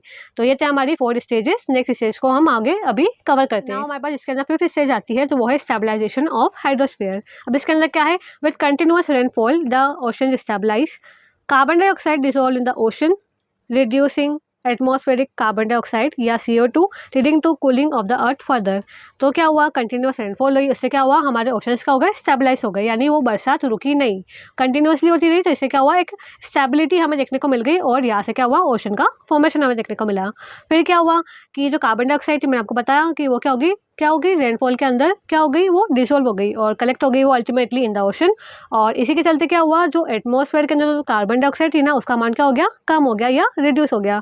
और कार्बन डाइऑक्साइड किस में आती है, जो है ना ग्रीन हाउस गैसेस में आती है, जिससे क्या होता है, जो है ना टेम्परेचर थोड़ा सा ऐसा राइज करती है। पर वो अगर वही चली गई तो क्या हो गया, फर्दर हमें हमारा जो है ना अर्थ, उसकी कूलिंग हमें देखने को मिल गई।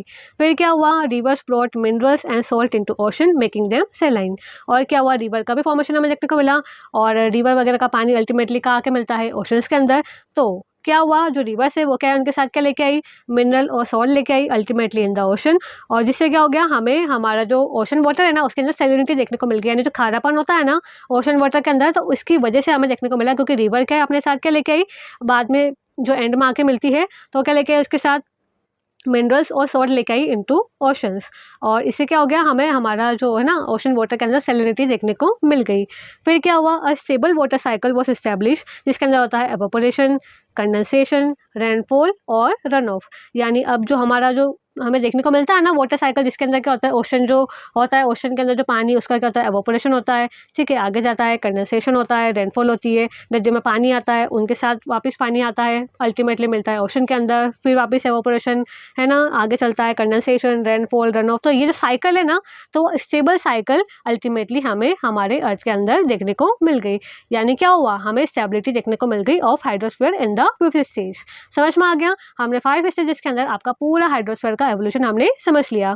नाउ हम बात करेंगे हमारा जो है ना 4th वाला स्फीयर कौन सा है, बायोस्फीयर। यानी यहाँ पर हम समझेंगे कि हमारे लाइफ की स्टार्टिंग या उनका एवोल्यूशन हमें कैसे देखने को मिला। और एज यूजुअल मैंने आपको बताया कि मैंने यहाँ पर स्टेजेस में डिवाइड कर रखा है, तो यहाँ पर भी हम जो बायोस्फीयर का एवोल्यूशन है ना वो क्या हमारी 5 स्टेजेस के अंदर कंप्लीट करेंगे। ठीक है, क्या बोला गया इसके अंदर, last phase in the evolution of the अर्थ। तो जो हमारा जो बायोस्फीयर का जो एवोल्यूशन है ना, ये क्या बेसिकली हमारे अर्थ के एवोल्यूशन का लास्ट फेज है। कौन, हमारा बायोस्फीयर का एवोल्यूशन।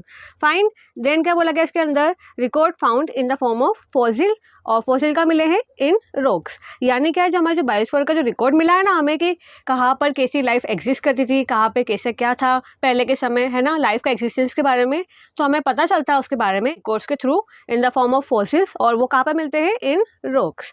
ओके, नेक्स्ट पॉइंट क्या है, it can be assume that sometime 3800 million years ago life begin to evolve. तो क्या बोला गया इसके अंदर कि ऐसा अज्यूम करा जाता है, क्योंकि एग्जैक्टली तो हमें पता नहीं है ना, तो क्या है, ऐसा अज्यूम करा जाता है कि आज से 3800 मिलियन ईयर्स पहले क्या हुआ था, हमारे अर्थ के ऊपर जो लाइफ है ना वो क्या इवॉल्व होना शुरू हो गई थी। ठीक है, क्या टाइम था, समटाइम 3800 मिलियन ईयर्स अगो। और अज्यूम क्यों बोला, क्योंकि उस समय हम थे नहीं, तो हम क्या ये अज्यूम कर रहे हैं, या मान के चल रहे हैं कि शायद इतने समय पहले क्या है हमारे अर्थ के ऊपर जो लाइफ का जो एवोल्यूशन है ना उसकी क्या है शुरुआत हो चुकी थी।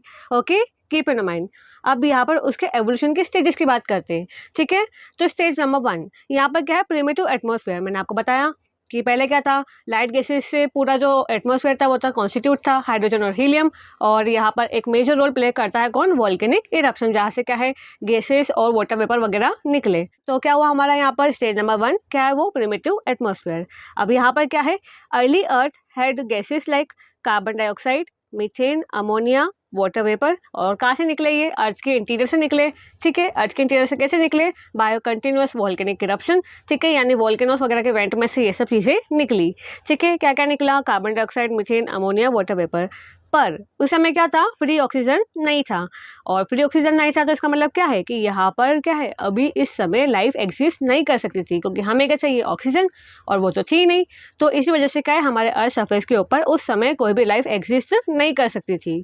ओके, समझ में आया। नाउ सेकंड स्टेज में हमें देखने को मिला केमिकल एवोल्यूशन। अब इसके अंदर क्या हुआ, so energy from lightning, volcanic heat and UV radiation help simple molecule जैसे H2, CH4, NH3 कंबाइन। यानी कहने का मतलब क्या हुआ, लाइटनिंग वगैरह हो रही थी, है ना, पता है कंटिन्यूस रेनफॉल हो रही थी, तो उसकी वजह से क्या हुआ, बिजली वगैरह चमक रही थी ना, तो उससे भी क्या हुआ, हमें एनर्जी वगैरह जनरेट होती हुई देखने को मिली।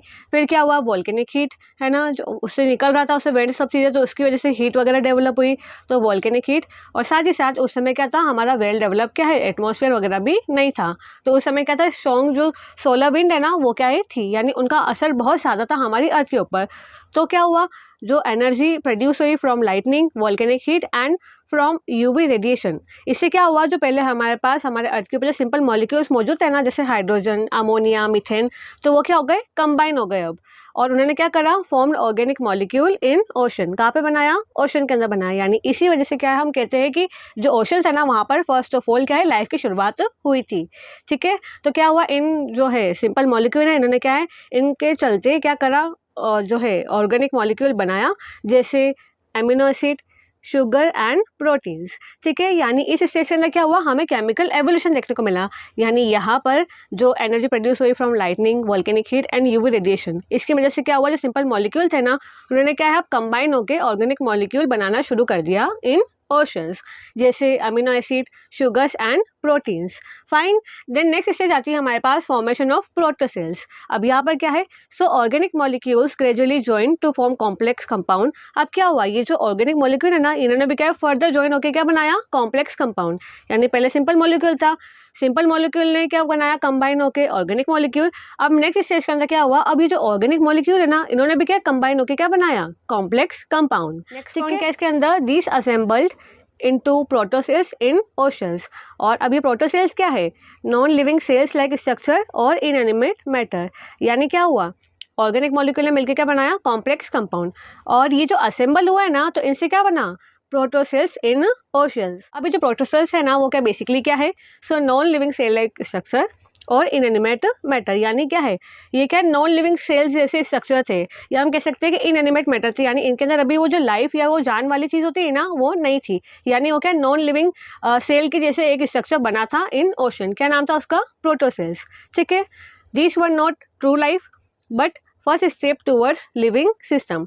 यानी क्या है, ये अभी नॉन लिविंग सेल्स एक स्ट्रक्चर है। यानी अभी इनमें क्या है, लिविंग जो है ना क्रिएचर होता है, उसके जैसे इसमें कोई अभी सिम्टम्स या हमें कोई कैरेक्टरिस्टिक देखने को नहीं मिले थे।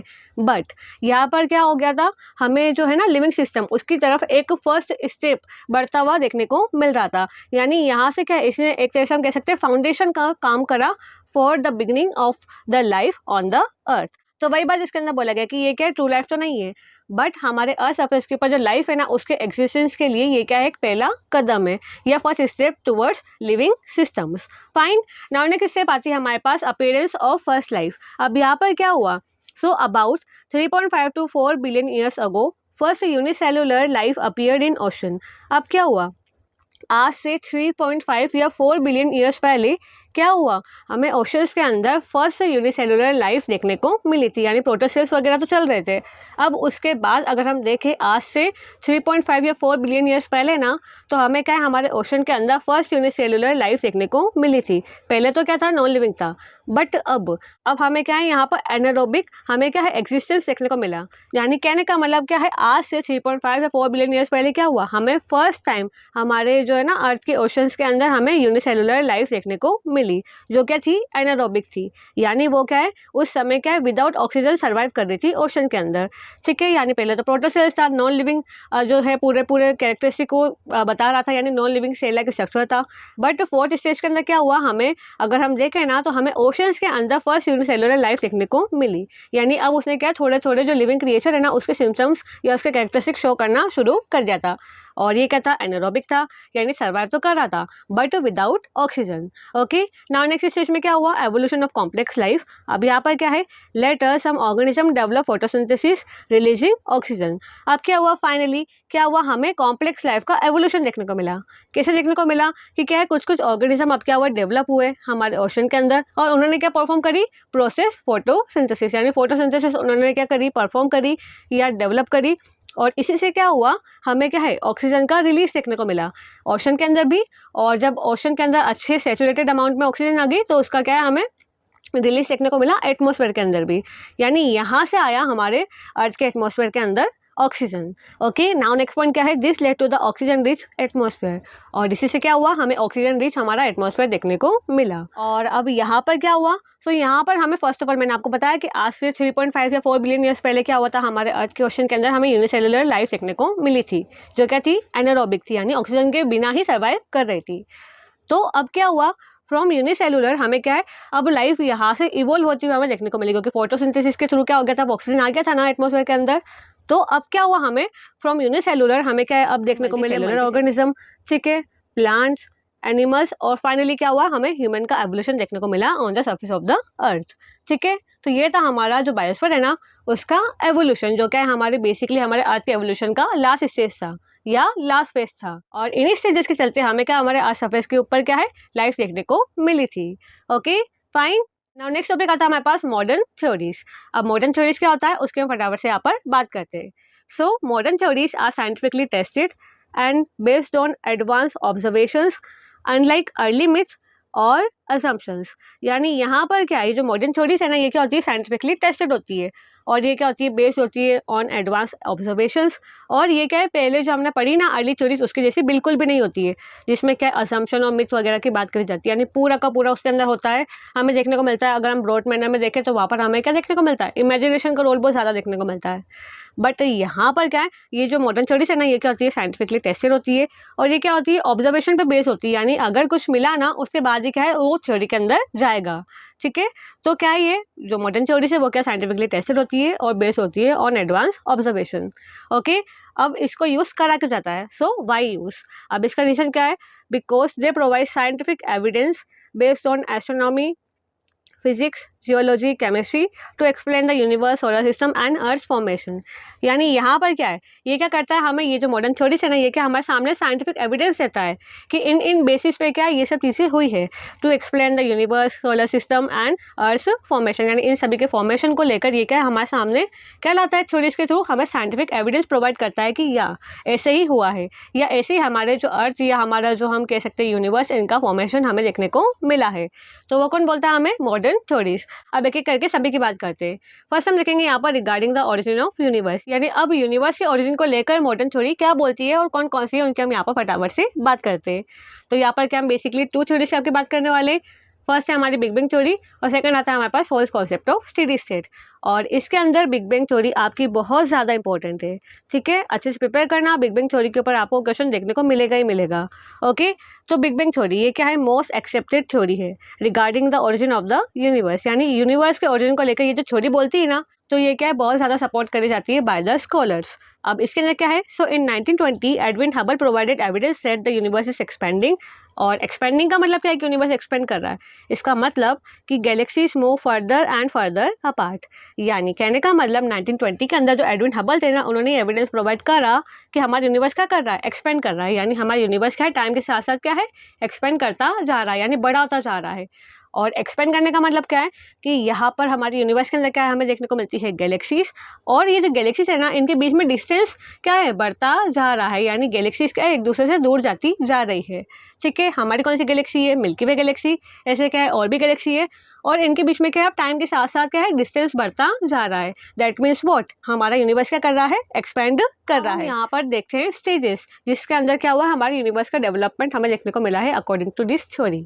ठीक है, अब यहाँ पर क्या हमारी ओवरऑल 5 स्टेजेस की बात करने वाले हैं, जिसमें क्या हुआ है, हमारा यूनिवर्स का क्या हुआ है, ऑरिजिन हमें देखने को मिला है या उसका डेवलपमेंट हमें देखने को मिला है। ठीक है, तो फर्स्ट आता है हमारे पास इनिशियल सिंगुलैरिटी। इसके अंदर क्या है, around 13.7 billion years ago all matter and energy were concentrated in a very tiny, dense and hot point। यानी क्या है, आज से आप ले लो 13.7 बिलियन ईयर्स पहले क्या था, जितना भी मैटर है जो क्या हमारे यूनिवर्स को फॉर्म करता है और जितनी भी एनर्जी जो आज एग्जिस्ट करती है ना, वो क्या है, पहले एक पॉइंट में एग्जिस्ट करती थी, जो क्या है बहुत छोटा सा टाइनी सा पॉइंट था, डेंस था और हॉट पॉइंट था।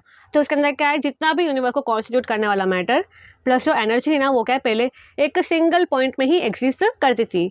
ठीक है, तो ये क्या है हमारा इनिशियल सिंगुलैरिटी। नेक्स्ट क्या हुआ, एक्सप्लोजन एंड एक्सपेंशन।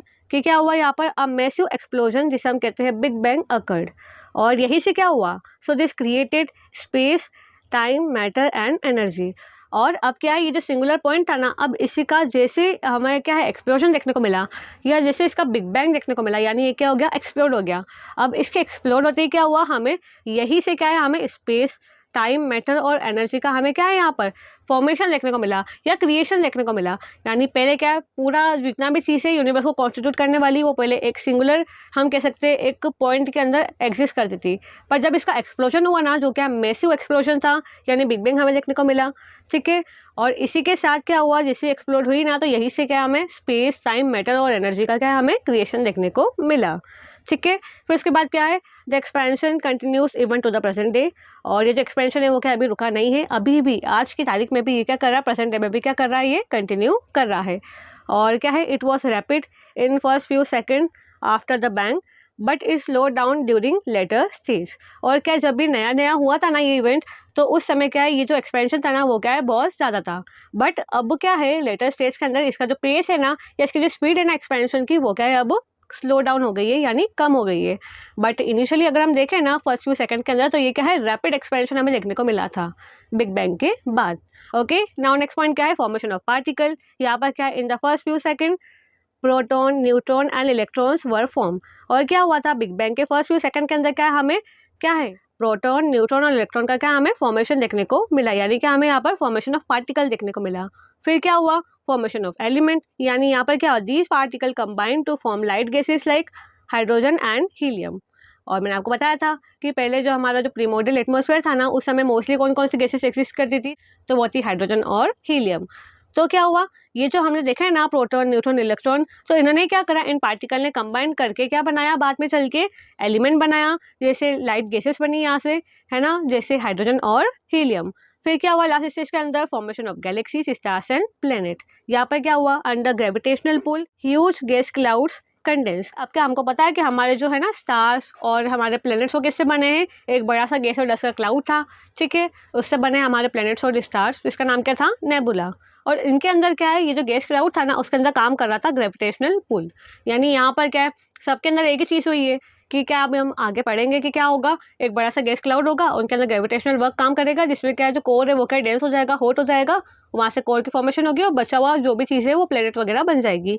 तो ऐसा क्या है, सबके साथ ही होगा, ठीक है। तो कहने का मतलब इनके अंदर क्या काम कर रहा है, ग्रेविटेशनल पुल।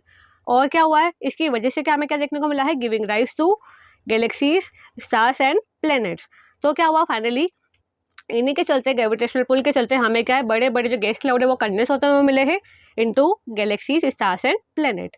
यानी कहने का मतलब हमारे यूनिवर्स की डेवलपमेंट की स्टेजेस क्या हुई, पहले क्या सिंगुलर पॉइंट में सब कुछ एग्जिस्ट करता था, ठीक है, बिग बैंग हुआ, बिग बैंग के बाद ही क्या हुआ, स्पेस, टाइम, मैटर और एनर्जी का हमें फॉर्मेशन देखने को मिला या क्रिएशन देखने को मिला। पहले बहुत ज़्यादा था इसकी स्पीड, बट बाद में जाके क्या हो गई, ये स्लो डाउन हो गई, ठीक है। उसके बाद क्या हुआ, हमारे फर्स्ट फ्यू सेकंड के अंदर हमें क्या है, इलेक्ट्रॉन, प्रोटॉन, न्यूट्रॉन का हमें क्या है, फॉर्मेशन देखने को मिला, ठीक है। फिर उसके बाद क्या हुआ, पार्टिकल का फॉर्मेशन देखने को मिला। फिर उसके बाद क्या हुआ, एलिमेंट का हमें देखने को मिला। और एलिमेंट का देखने को मिला, इसका चलते क्या हमें गैसेस वगैरह का हमें क्या है, फॉर्मेशन देखने को मिला, लाइट गैसेस का, जैसे हाइड्रोजन और हीलियम। और इसी के बाद क्या हुआ, फाइनली क्या है, जो गैलेक्सीज, स्टार और प्लेनेट का क्या है, हमें फॉर्मेशन देखने को मिला, जिसके अंदर क्या है, बेसिकली जो ग्रेविटेशनल पुल है ना बड़े बड़े गैस क्लाउड के अंदर, वो क्या है, काम कर रहा था।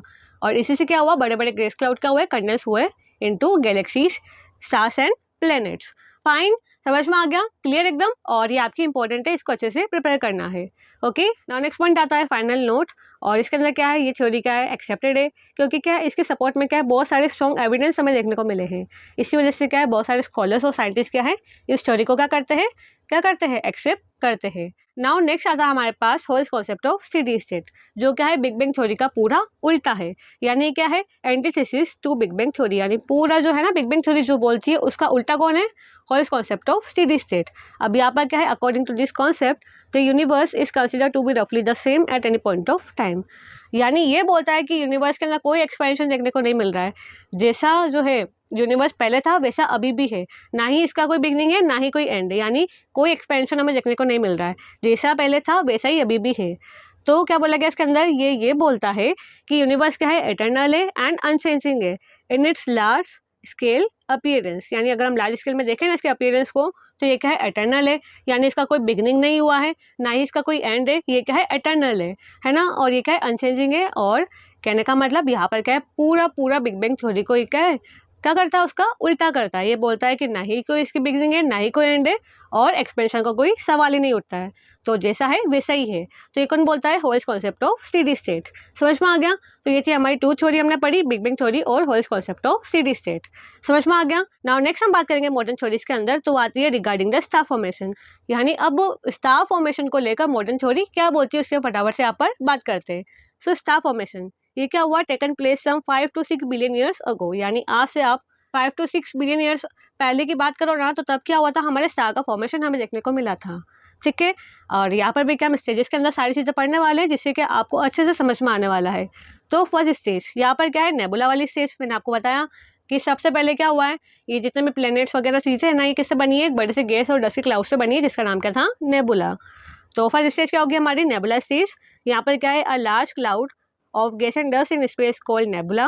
देन क्या बोला गया इसके अंदर, under gravity the particles of nebula start coming closer. और मैंने आपको बताया कि यहाँ पर क्या ग्रेविटेशनल पुल काम करता है, यानी इसी वजह से क्या है, अंडर ग्रेविटी जो नेबुला का जो पार्टिकल है ना वो क्या है अब पास में आने लग गए ड्यू टू ग्रेविटेशनल पुल या under gravity. Now second stage के अंदर क्या हुआ, हमें प्रोटोस्टार का फॉर्मेशन देखने को मिला।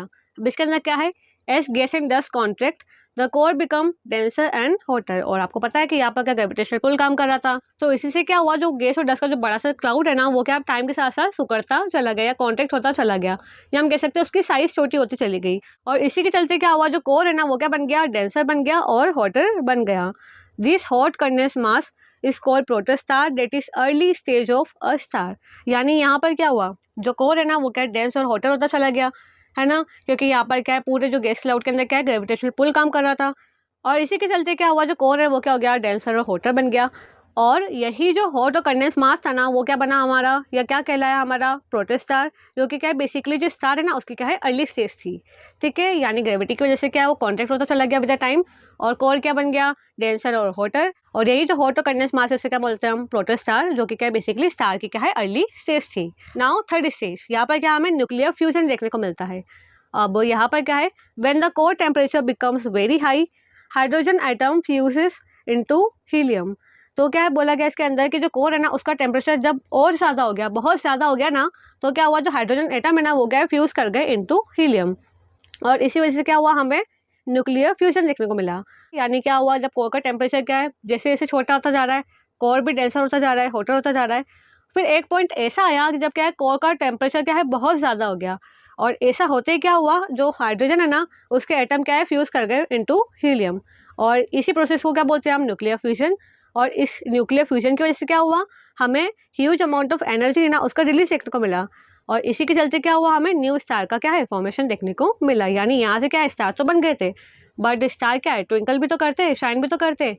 तो वो किस वजह से हुआ, न्यूक्लियर फ्यूजन की वजह से हुआ, जिससे क्या है बहुत हम कह सकते हैं लार्ज अमाउंट में या ह्यूज अमाउंट में हमें एनर्जी रिलीज होती हुई मिली।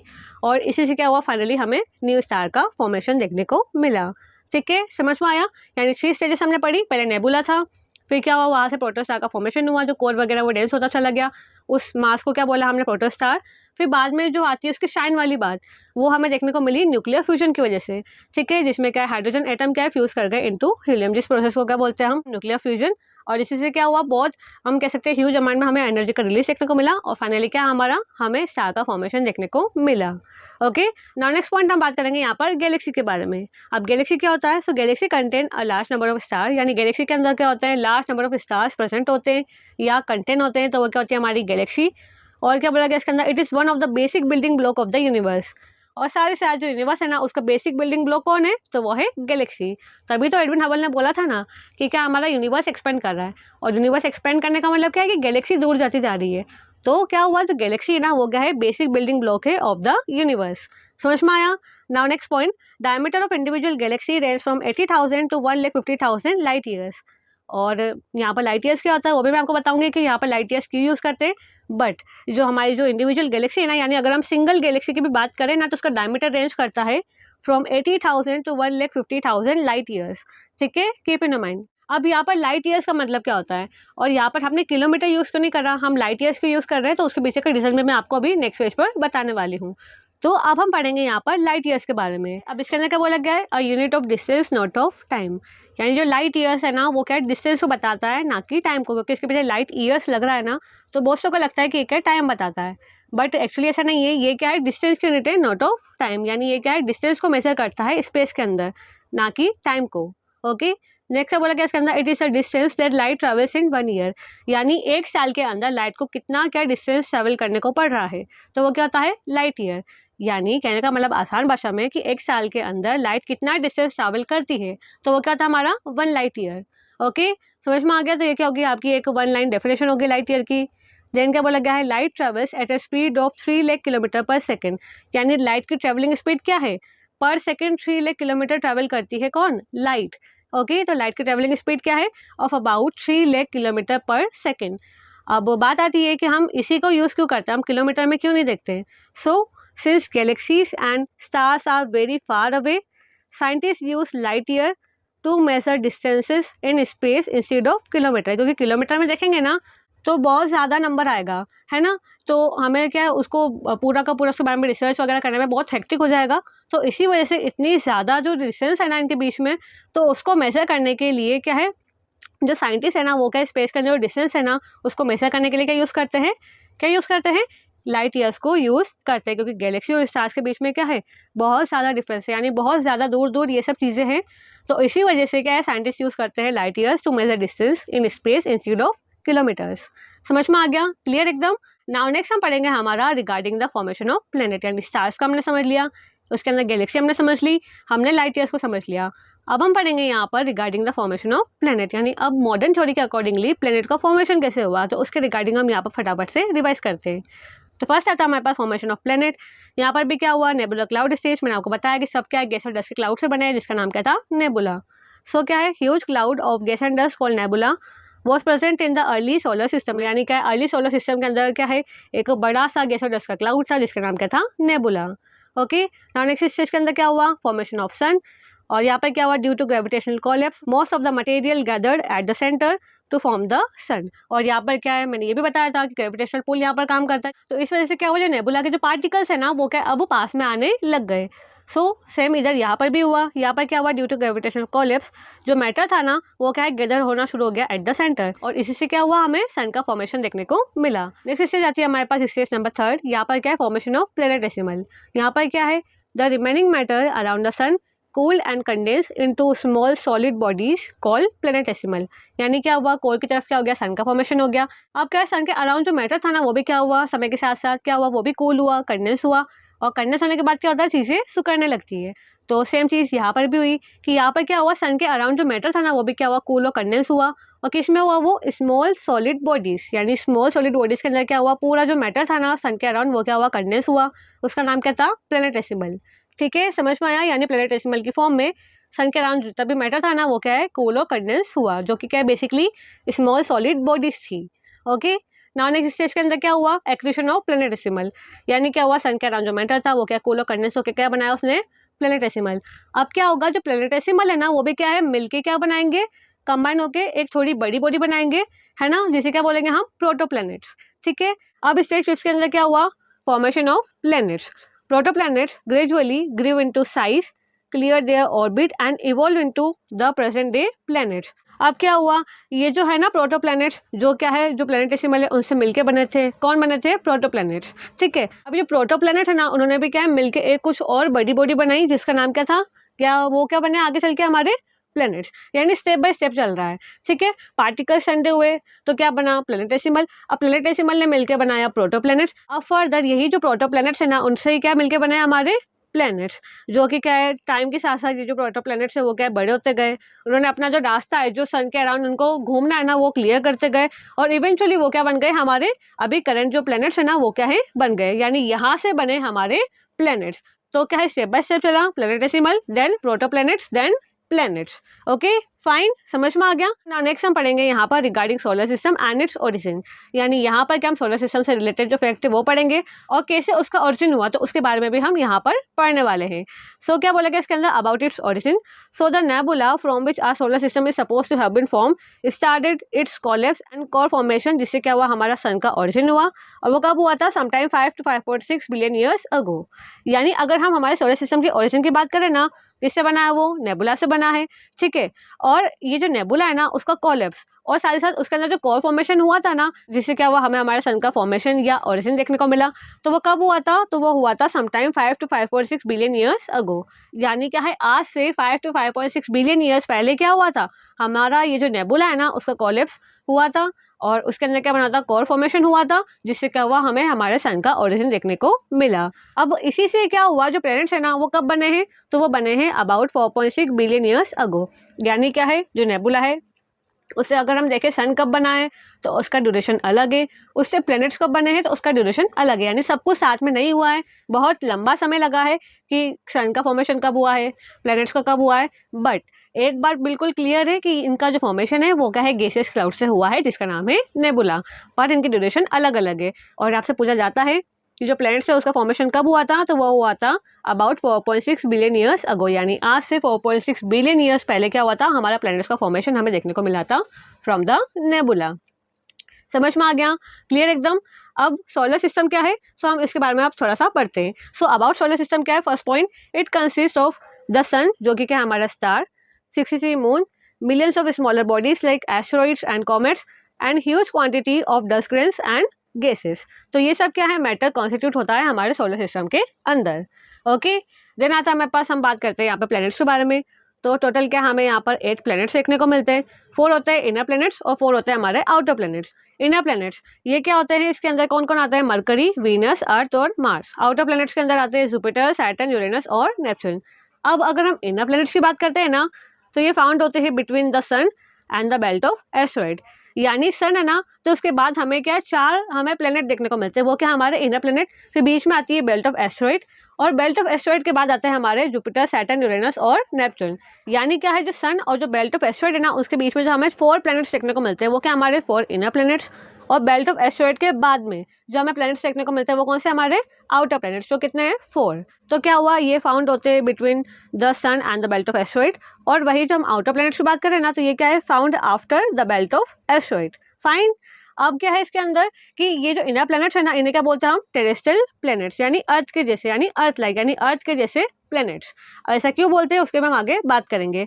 और वही अगर हम आउटर प्लैनेट्स की बात करें ना, तो इन्हें क्या बोलते हैं हम, जोवियन और गैस जाइंट प्लैनेट्स, यानी जुपिटर के जैसे, है ना। अब ऐसा क्यों है कि इनर प्लैनेट्स को हम टेरेस्ट्रियल क्यों बोलते हैं और वही हम आउटर प्लैनेट्स को जोवियन क्यों बोलते हैं। और इसके ऊपर आपने अभी क्वेश्चन भी देखा था कि आपसे पूछा जाता है उसके पीछे का रीजन, तो उसे हम आगे कवर करते हैं। अब इसके अंदर क्या बोला गया है कि हमारा जो इनर प्लैनेट्स है ना, उनको हम टेरेस्ट्रियल प्लैनेट क्यों बोलते हैं, यानी अर्थ लाइक। अब ऐसा क्यों बोलते हैं, तो उसके पीछे का रीजन क्या है, so being closer to the sun the strong solar winds and radiation blew away light gases जैसे हाइड्रोजन एंड हीलियम।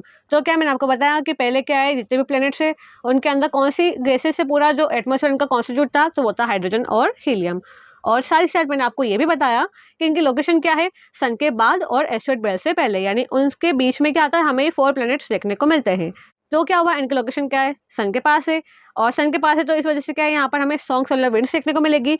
तो क्या हुआ, उनकी हीट और उनके रेडिएशन की वजह से क्या है, इन प्लैनेट्स की जो लाइट गैसेस है ना, वो क्या उनसे चली गई या ब्लू ऑफ हो गई।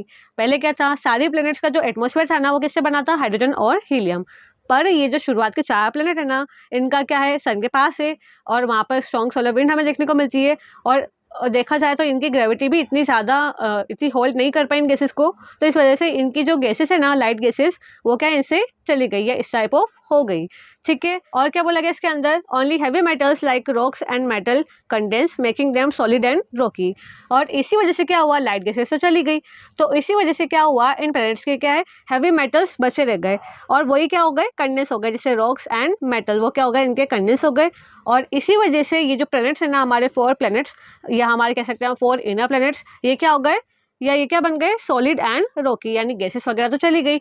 तो क्या हुआ, यहाँ पर कंडेंस कौन हुआ, हैवी मेटल्स, जैसे इसमें आ गया रॉक्स हो गए, मेटल्स हो गए, तो वो वहाँ पर कंडेंस हो गए, और लाइट गैसेस तो इस टाइप ऑफ हो गई।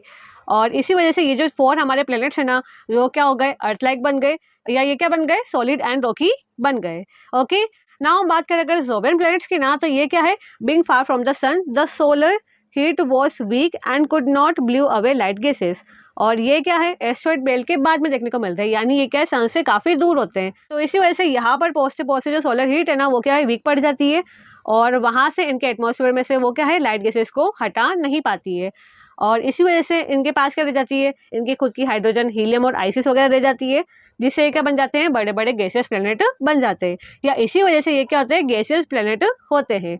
ओके, और साथ ही साथ इनकी क्या इतनी ज़्यादा डिस्टेंस है फ्रॉम द सन, और इसी वजह से वो क्या होते हैं, वेरी कोल्ड हमें देखने को मिलते हैं as compare to inner planets. यानी कि आपको पता है ना, मरकरी सबसे स्टार्टिंग में आता है, बहुत ज़्यादा गर्म होता है। पर अगर हम आउटर प्लैनेट्स की बात करें ना, तो ये क्या होता है, कंपैरेटिवली बहुत ठंडे हमें देखने को मिलते हैं टू द इनर प्लैनेट्स। क्यों होता है, उसके पीछे का रीजन क्या है, क्योंकि ये क्या है, सन से डिस्टेंट लोकेशन पर पाए जाते हैं, तो इसी वजह से ये क्या होते हैं, वेरी कोल्ड होते हैं compare to inner planets. Okay, समझ में आ गया रीजन कि जो इनर प्लैनेट है उनको हम टेरेस्ट्रियल क्यों बोलते हैं, और जो आउटर प्लैनेट्स है उनको हम जोवियन या गैस जाइंट प्लैनेट क्यों बोलते हैं। और नेक्स्ट हम देखेंगे यहाँ पर टेबुलर डिफरेंस, यानी अब क्या हम टेबुलर फॉर्म में भी इन दोनों के बीच का डिफरेंस फटाफट से देख लेते हैं। ये क्या हमारे फीचर्स, ये क्या है हमारे इनर प्लैनेट्स, और ये हमारे आउटर प्लैनेट्स। ओके, अब यहाँ पर बात करते हैं। सो इनर प्लैनेट, यहाँ पर फर्स्ट ऑफ ऑल हम देखेंगे इसका फीचर, पोजीशन। तो इनर प्लैनेट क्या है, सन के पास हमें देखने को मिलते हैं। आउटर प्लैनेट्स क्या है, फार फ्रॉम द सन, सन से दूर देखने को मिलते हैं। साइज़ की बात करें तो इनर प्लैनेट्स क्या है, इनकी साइज़ छोटी होती है, और आउटर प्लैनेट्स की साइज़ क्या होती है, बड़ी बड़ी होती है, यानी वेरी लार्ज साइज़ होती है। एटमॉस्फेयर की अगर हम बात करें तो इनका एटमॉस्फेयर क्या होता है इनर प्लैनेट्स का, थिन और एब्सेंट, यानी ये जो इनर प्लैनेट्स है ना इनका या तो बोथ का तो क्या एटमॉस्फेयर होता ही नहीं है, और होता भी है तो इतना ज़्यादा थिक या हमें एटमॉस्फेयर देखने को नहीं मिलता है ना। और अगर हम बात करें यहाँ पे आउटर प्लैनेट्स की ना, तो यहाँ पर क्या होता है हमें थिक एटमॉस्फेयर देखने को मिलता है, जो कॉन्स्टिट्यूट होता है विथ हाइड्रोजन एंड हीलियम। यानी यहाँ पर क्या है बहुत डेंस हमें क्या है यहाँ पर एटमॉस्फेयर देखने को मिलता है, जिसके अंदर मेजरली हमें देखें ना तो हमें कौन कौन सी गैसेस देखने को मिलती है, तो वो है हाइड्रोजन एंड हीलियम। ओके, और अगर हम यहाँ पे मून की बात करें ना, तो इनर प्लेनेट के अंदर हमें या तो क्या है बहुत कम या हमें 0 मून देखने को मिलते हैं, यानी बहुत सके तो होते ही नहीं है, और अगर होते भी है तो बहुत कम होते हैं। ओके, और भाई अगर हम आउटर प्लैनेट्स की बात करें ना, तो इनके क्या होते हैं मैनी मून्स हमें देखने को मिलते हैं, ठीक है, यानी बहुत ज़्यादा इनके मून होते हैं। देन आता है हमारे पास रिंग्स, यहाँ पर क्या होता है इनर प्लैनेट में एब्सेंट होती है, ओके, होती नहीं है। और आउटर प्लैनेट्स में अगर हम बात करें ना, तो वो क्या होती है। और स्पेशली अगर हम देखें ना, तो यहाँ पर हमें सैटर्न के आसपास हमें देखने को मिलती है। देखा है ना, सैटर्न के आसपास एक रिंग टाइप बनी होती है, तो कहने का मतलब जो आउटर प्लैनेट्स है ना, वहाँ पर जो रिंग्स है वो प्रेजेंट होती है, और यहाँ पर क्या है इनर प्लैनेट्स के केस में वो क्या है एब्सेंट होती है। इनर प्लैनेट्स में कौन आ जाता है, मरकरी, वीनस, अर्थ, मार्स, ठीक है। यहाँ पर क्या हो जाता है आउटर प्लैनेट्स के अंदर जुपिटर, सैटर्न, यूरेनस और नेपच्यून। ओके, समझ में आ गया, रीजन समझ में आ गया, और हमने क्या यहाँ पर इनके बीच का टेबुलर डिफरेंस भी देख लिया। अब हम बात करते हैं ड्वार्फ प्लैनेट के बारे में। सो ये क्या है, it is a celestial body that orbits the sun, is spherical in shape but has not clear the neighbourhood of other object. यानी ड्वार्फ प्लैनेट की अगर हम डेफिनेशन की बात करें ना, तो हम ऐसा कह सकते हैं कि ये क्या ऐसी सेलेस्टियल बॉडी होती है जो क्या सन के अराउंड ऑर्बिट करती है, ठीक है। इनका स्फेरिकल शेप होता है, यानी आप कह सकते हो एकदम सर्कुलर शेप होता है ना, अजीब सा शेप नहीं होता, स्फेरिकली होता है।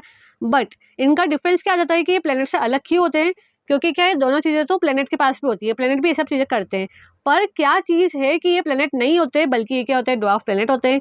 तो इसके पीछे का रीज़न है कि ये क्या करते हैं, इनका जो ऑर्बिट है ना, जिस रास्ते में या जिस पाथ में इन्हें सन के अराउंड घूमना है ना, तो वो क्या इसे क्लियर ही नहीं करते कि अगर इनके रास्ते में कोई ऑब्जेक्ट आ गया ना, सेलेस्टियल ऑब्जेक्ट, तो उसको क्लियर नहीं करते। और ऐसा प्लैनेट के साथ नहीं होता है, प्लैनेट क्या करते हैं उनका ऑर्बिट क्लियर रखते हैं, तो वो चीज़ इन्हें अलग बनाती है प्लैनेट से, है ना। क्या हुआ, सन के अराउंड ऑर्बिट करते हैं, स्फेरिकल शेप होता है, बट इनके रास्ते में जो भी सन के अराउंड ये जब घूमते हैं ना, ऑर्बिट करते हैं ना, तो इनके रास्ते में जो भी चीज़ आती है उसको क्लियर ये नहीं करते। तो इसी वजह से ये क्या होता है हमारे ड्वार्फ प्लैनेट होते हैं। समझ में आ गया, क्लियर एकदम। अब इसके बाद क्या बोला गया है, till recently August 2006 Pluto was also considered a planet. However, in a meeting of International Astronomical Union, जिसे हम बोलते हैं शॉर्ट में IAU, a decision was taken that Pluto, like other celestial object like 2003 UB313 discovered in the recent past, may be called dwarf planet। तो क्या बोला गया इसके अंदर कि टिल रिसेंटली अगस्त 2006, यानी इस समय तक क्या था, जो प्लूटो है ना वो भी क्या था हमारा प्लेनेट था। बट इसके बाद से क्या हुआ, जो प्लूटो है ना उसको प्लेनेट की कैटेगरी से हटा के कौन सी कैटेगरी में डाल दिया गया, under the category of dwarf planet. अब ऐसा क्यों हुआ, क्योंकि क्या है मीटिंग हुई थी IAU की, जिसका मतलब क्या है फुल फॉर्म अगर हम देखें तो वो है इंटरनेशनल एस्ट्रोनॉमिकल यूनियन। इनकी क्या हुई थी, मीटिंग हुई थी, और उसमें ये डिसीजन लिया गया कि प्लूटो क्या है अदर सेलेस्टियल ऑब्जेक्ट के जैसे बिल्कुल क्या है अपनी एक्टिविटी परफॉर्म कर रहा है, जैसे 2003 UB313 जो कि क्या है अभी रिसेंट पास में डिस्कवर करा गया था, और उनके जैसे पूरी एक्टिविटी कर रहा है। तो इसी वजह से ये क्या है प्लेनेट की कैटेगरी में नहीं आएगा, बल्कि अब इसको किसकी कैटेगरी में हम देखेंगे, तो वो है ड्वार्फ प्लेनेट। क्यों बोला, क्योंकि वही चीज़ सन के अराउंड ऑर्बिट कर रहा है, ठीक है, स्फेरिकल शेप है, ठीक है, बट इसके रास्ते में जो भी ऑब्जेक्ट आ रहे हैं, है ना, तो उनका वो क्या है क्लियर नहीं कर रहा है, और ये पूरी अपनी एक्टिविटी परफॉर्म कर रहा है। लाइक अभी रिसेंट पास में जो है सेलेस्टियल ऑब्जेक्ट डिस्कवर करा गया था 2003 UB313, और ऐसा करने की वजह से मीटिंग में ये डिसीजन लिया गया कि जो प्लूटो है ना वो क्या प्लेनेट की कैटेगरी में नहीं आएगा, बल्कि वो किसी कैटेगरी में आएगा, under the category of dwarf planet. Okay, समझ में आ गया, क्लियर एकदम। तो क्या है आपकी जो NCERT है ना उसके अंदर सिर्फ और सिर्फ प्लूटो के बारे में बता रखा है कि प्लूटो अब ड्वार्फ प्लेनेट की कैटेगरी में आता है, बट उन्होंने ये बताया नहीं है कि ड्वार्फ प्लेनेट आखिर होता क्या है। तो पहले हमने वो समझा कि ड्वार्फ प्लेनेट आखिर होता क्या है ना, वो हमने समझ लिया। फिर मैंने आपको बताया यहाँ पर कि जो प्लूटो है ना वो क्यों अब क्या है प्लेनेट की कैटेगरी में नहीं आता है। तो इस तरीके से आपको अच्छे से याद रखना है। ओके, ना हमारी मॉडर्न थ्योरी के अंदर लास्ट फाइनली हम इस वीडियो के अंदर समझेंगे regarding the origin of the moon, यानी अब हमारे मून का ओरिजिन कैसे हुआ, तो उसके बारे में हम फटाफट से यहाँ पर समझते हैं। सो ये क्या है, only natural satellite of the earth, यानी अर्थ की सिर्फ एक ही नेचुरल सैटेलाइट है, वो कौन है, हमारा मून। ओके, अब इसके अंदर भी क्या हम 2 थ्योरीज पढ़ने वाले हैं, है ना, तो एक एक करके दोनों की बात करते हैं। फर्स्ट आता है हमारे पास सर जॉर्ज डार्विन थ्योरी। कब आई थी वो, इन द ईयर 1838। कौन लेके आया था, सर जॉर्ज डार्विन लेके आए थे। यानी इस थ्योरी को प्रपोज किसने करा, तो वो है सर जॉर्ज डार्विन। कौन सी ईयर में, इन द ईयर 1838। क्या नाम था उसका, sir George Darwin theory regarding the origin of the moon. Fine.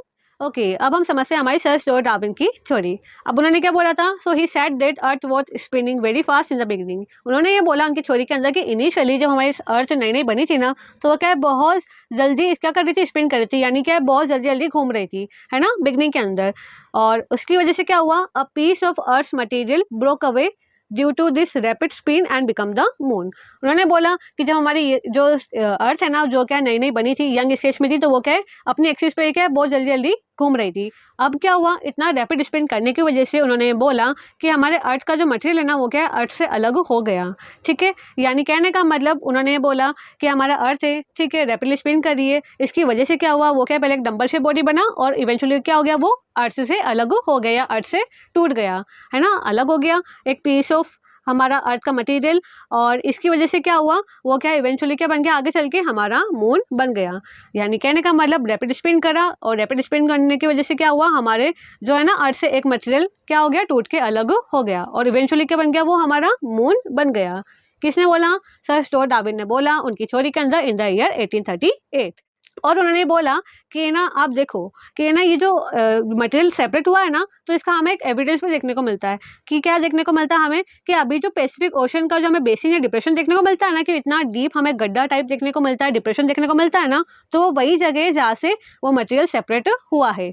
यानी कहने का मतलब उन्होंने बोला कि पैसिफिक ओशन डिप्रेशन या बेसिन हमें देखने को मिलता है ना, तो वो क्या है वही जगह जहाँ से ये सेपरेशन हुआ है मटेरियल का, और उस डिप्रेशन को अब क्या है पैसिफिक ओशन ने ऑक्यूपाई कर रखा है। तो ऐसा किसने बोला? सर जॉर्ज डार्विन ने बोला।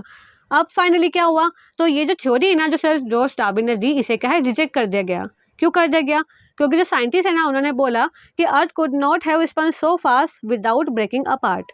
उन्होंने ये बोला कि ऐसा नहीं हो सकता है, कि अगर ऐसा होता ना तो अर्थ के टुकड़े टुकड़े हो जाते, यानी ब्रेकिंग अपार्ट हो जाता। सिर्फ एक मटेरियल टूट के अर्थ से अलग नहीं होता। अगर अर्थ वाकई में इतनी ज़्यादा जल्दी स्पिन कर रही होती ना, तो अर्थ के टुकड़े टुकड़े हो जाते, है ना। तो ऐसा उन्होंने अपना रीज़न दिया कि ऐसा नहीं हो सकता है, तो ये थ्योरी बिल्कुल गलत है, तो इसे क्या रिजेक्ट कर दिया गया। अब आती है हमारे पास सेकंड थ्योरी, जो कि क्या है मॉडर्न एक्सेप्टेड थ्योरी है। यानी अब इस वाली थ्योरी को साइंटिस्ट या स्कॉलर वगैरह मानते हैं कि शायद ऐसे हमारा जो है मून का ओरिजिन हुआ होगा। क्या थी हमारी जेंट इम्पैक्ट और बिग स्प्लिट थ्योरी, जो कि क्या है मॉडर्न एक्सेप्टेड थ्योरी है। ओके, अब इसके अंदर क्या होता है? सो अबाउट 4.44 और 4.5 billion years ago a Mars size body collided with the young earth. अब क्या हुआ? हमारी अर्थ जब नई नई बनी थी ना, तो क्या हुआ? मार्स की साइज इतना बड़ा बॉडी आया और हमारे अर्थ से टकरा कर चला गया। ठीक है, अब कोलिजन इतना बड़ा था ना, तो इसकी वजह से क्या हुआ?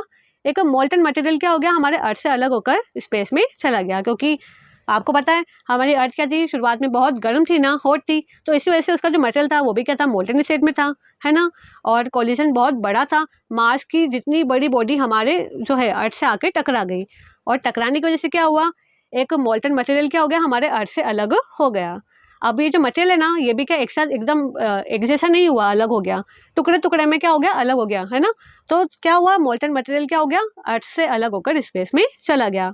किस वजह से? ये जो ह्यूज कोलिशन हुआ था ना, कि मार्स की जितना बड़ा बॉडी आके हमारे अर्थ से टकरा गया, तो उस वजह से क्या हुआ? ये जो मटेरियल है वो क्या है? अर्थ से अलग हो गया इनटू स्पेस। ठीक है, फिर क्या हुआ? This material come together and form the moon. फिर क्या हुआ? इवेंचुअली ये जो टूटा टूटा मटेरियल है ना, ये क्या साथ में आया, है ना, कैम टुगेदर, और इवेंचुअली क्या बन गया? वो हमारा मून बन गया। और इसी के बाद से क्या है? वो हमारे अर्थ के अराउंड ऑर्बिट करने लग गया। तो ऐसा किसने बोला? या ऐसा किसके अंदर बोला गया? तो वो है जेंट इम्पैक्ट और बिग स्प्लिट थ्योरी के अंदर बोला गया, जो कि क्या है अभी मॉडर्न एक्सेप्टेड थ्योरी है। अब इसके फाइनल नोट की बात करते हैं, तो ये क्या है? मोस्ट वाइडली एक्सेप्टेड टुडे, या ये क्या है? मॉडर्न एक्सेप्टेड थ्योरी है। क्यों है ऐसा? क्योंकि ये क्या as it explain similar composition of the earth crust and the moon. अब इसे एक्सेप्ट क्यों करा गया? क्योंकि ये क्या करता है? हमें बताता है कि क्यों जो है अर्थ का क्रस्ट का और मून का हमें क्या है? सिमिलर कंपोजिशन देखने को मिलता है। तो क्या है? उन्होंने ये बोला कि शायद हाँ ये क्या हुआ होगा? कॉलिशन हुआ होगा, उससे क्या मटेरियल अलग हो गया, इवेंचुअली वो साथ में आया और हमारे अर्थ के अराउंड ऑर्बिट करने लग गया। तो इसको मानते हैं या इस पर बिलीव करते हैं हमारे अभी प्रेजेंट साइंटिस्ट एंड स्कॉलर्स। तो इसी वैसी वाली थ्योरी क्या हमारी मॉडर्न एक्सेप्टेड थ्योरी है regarding the origin of the moon. Okay, समझ में आ गया?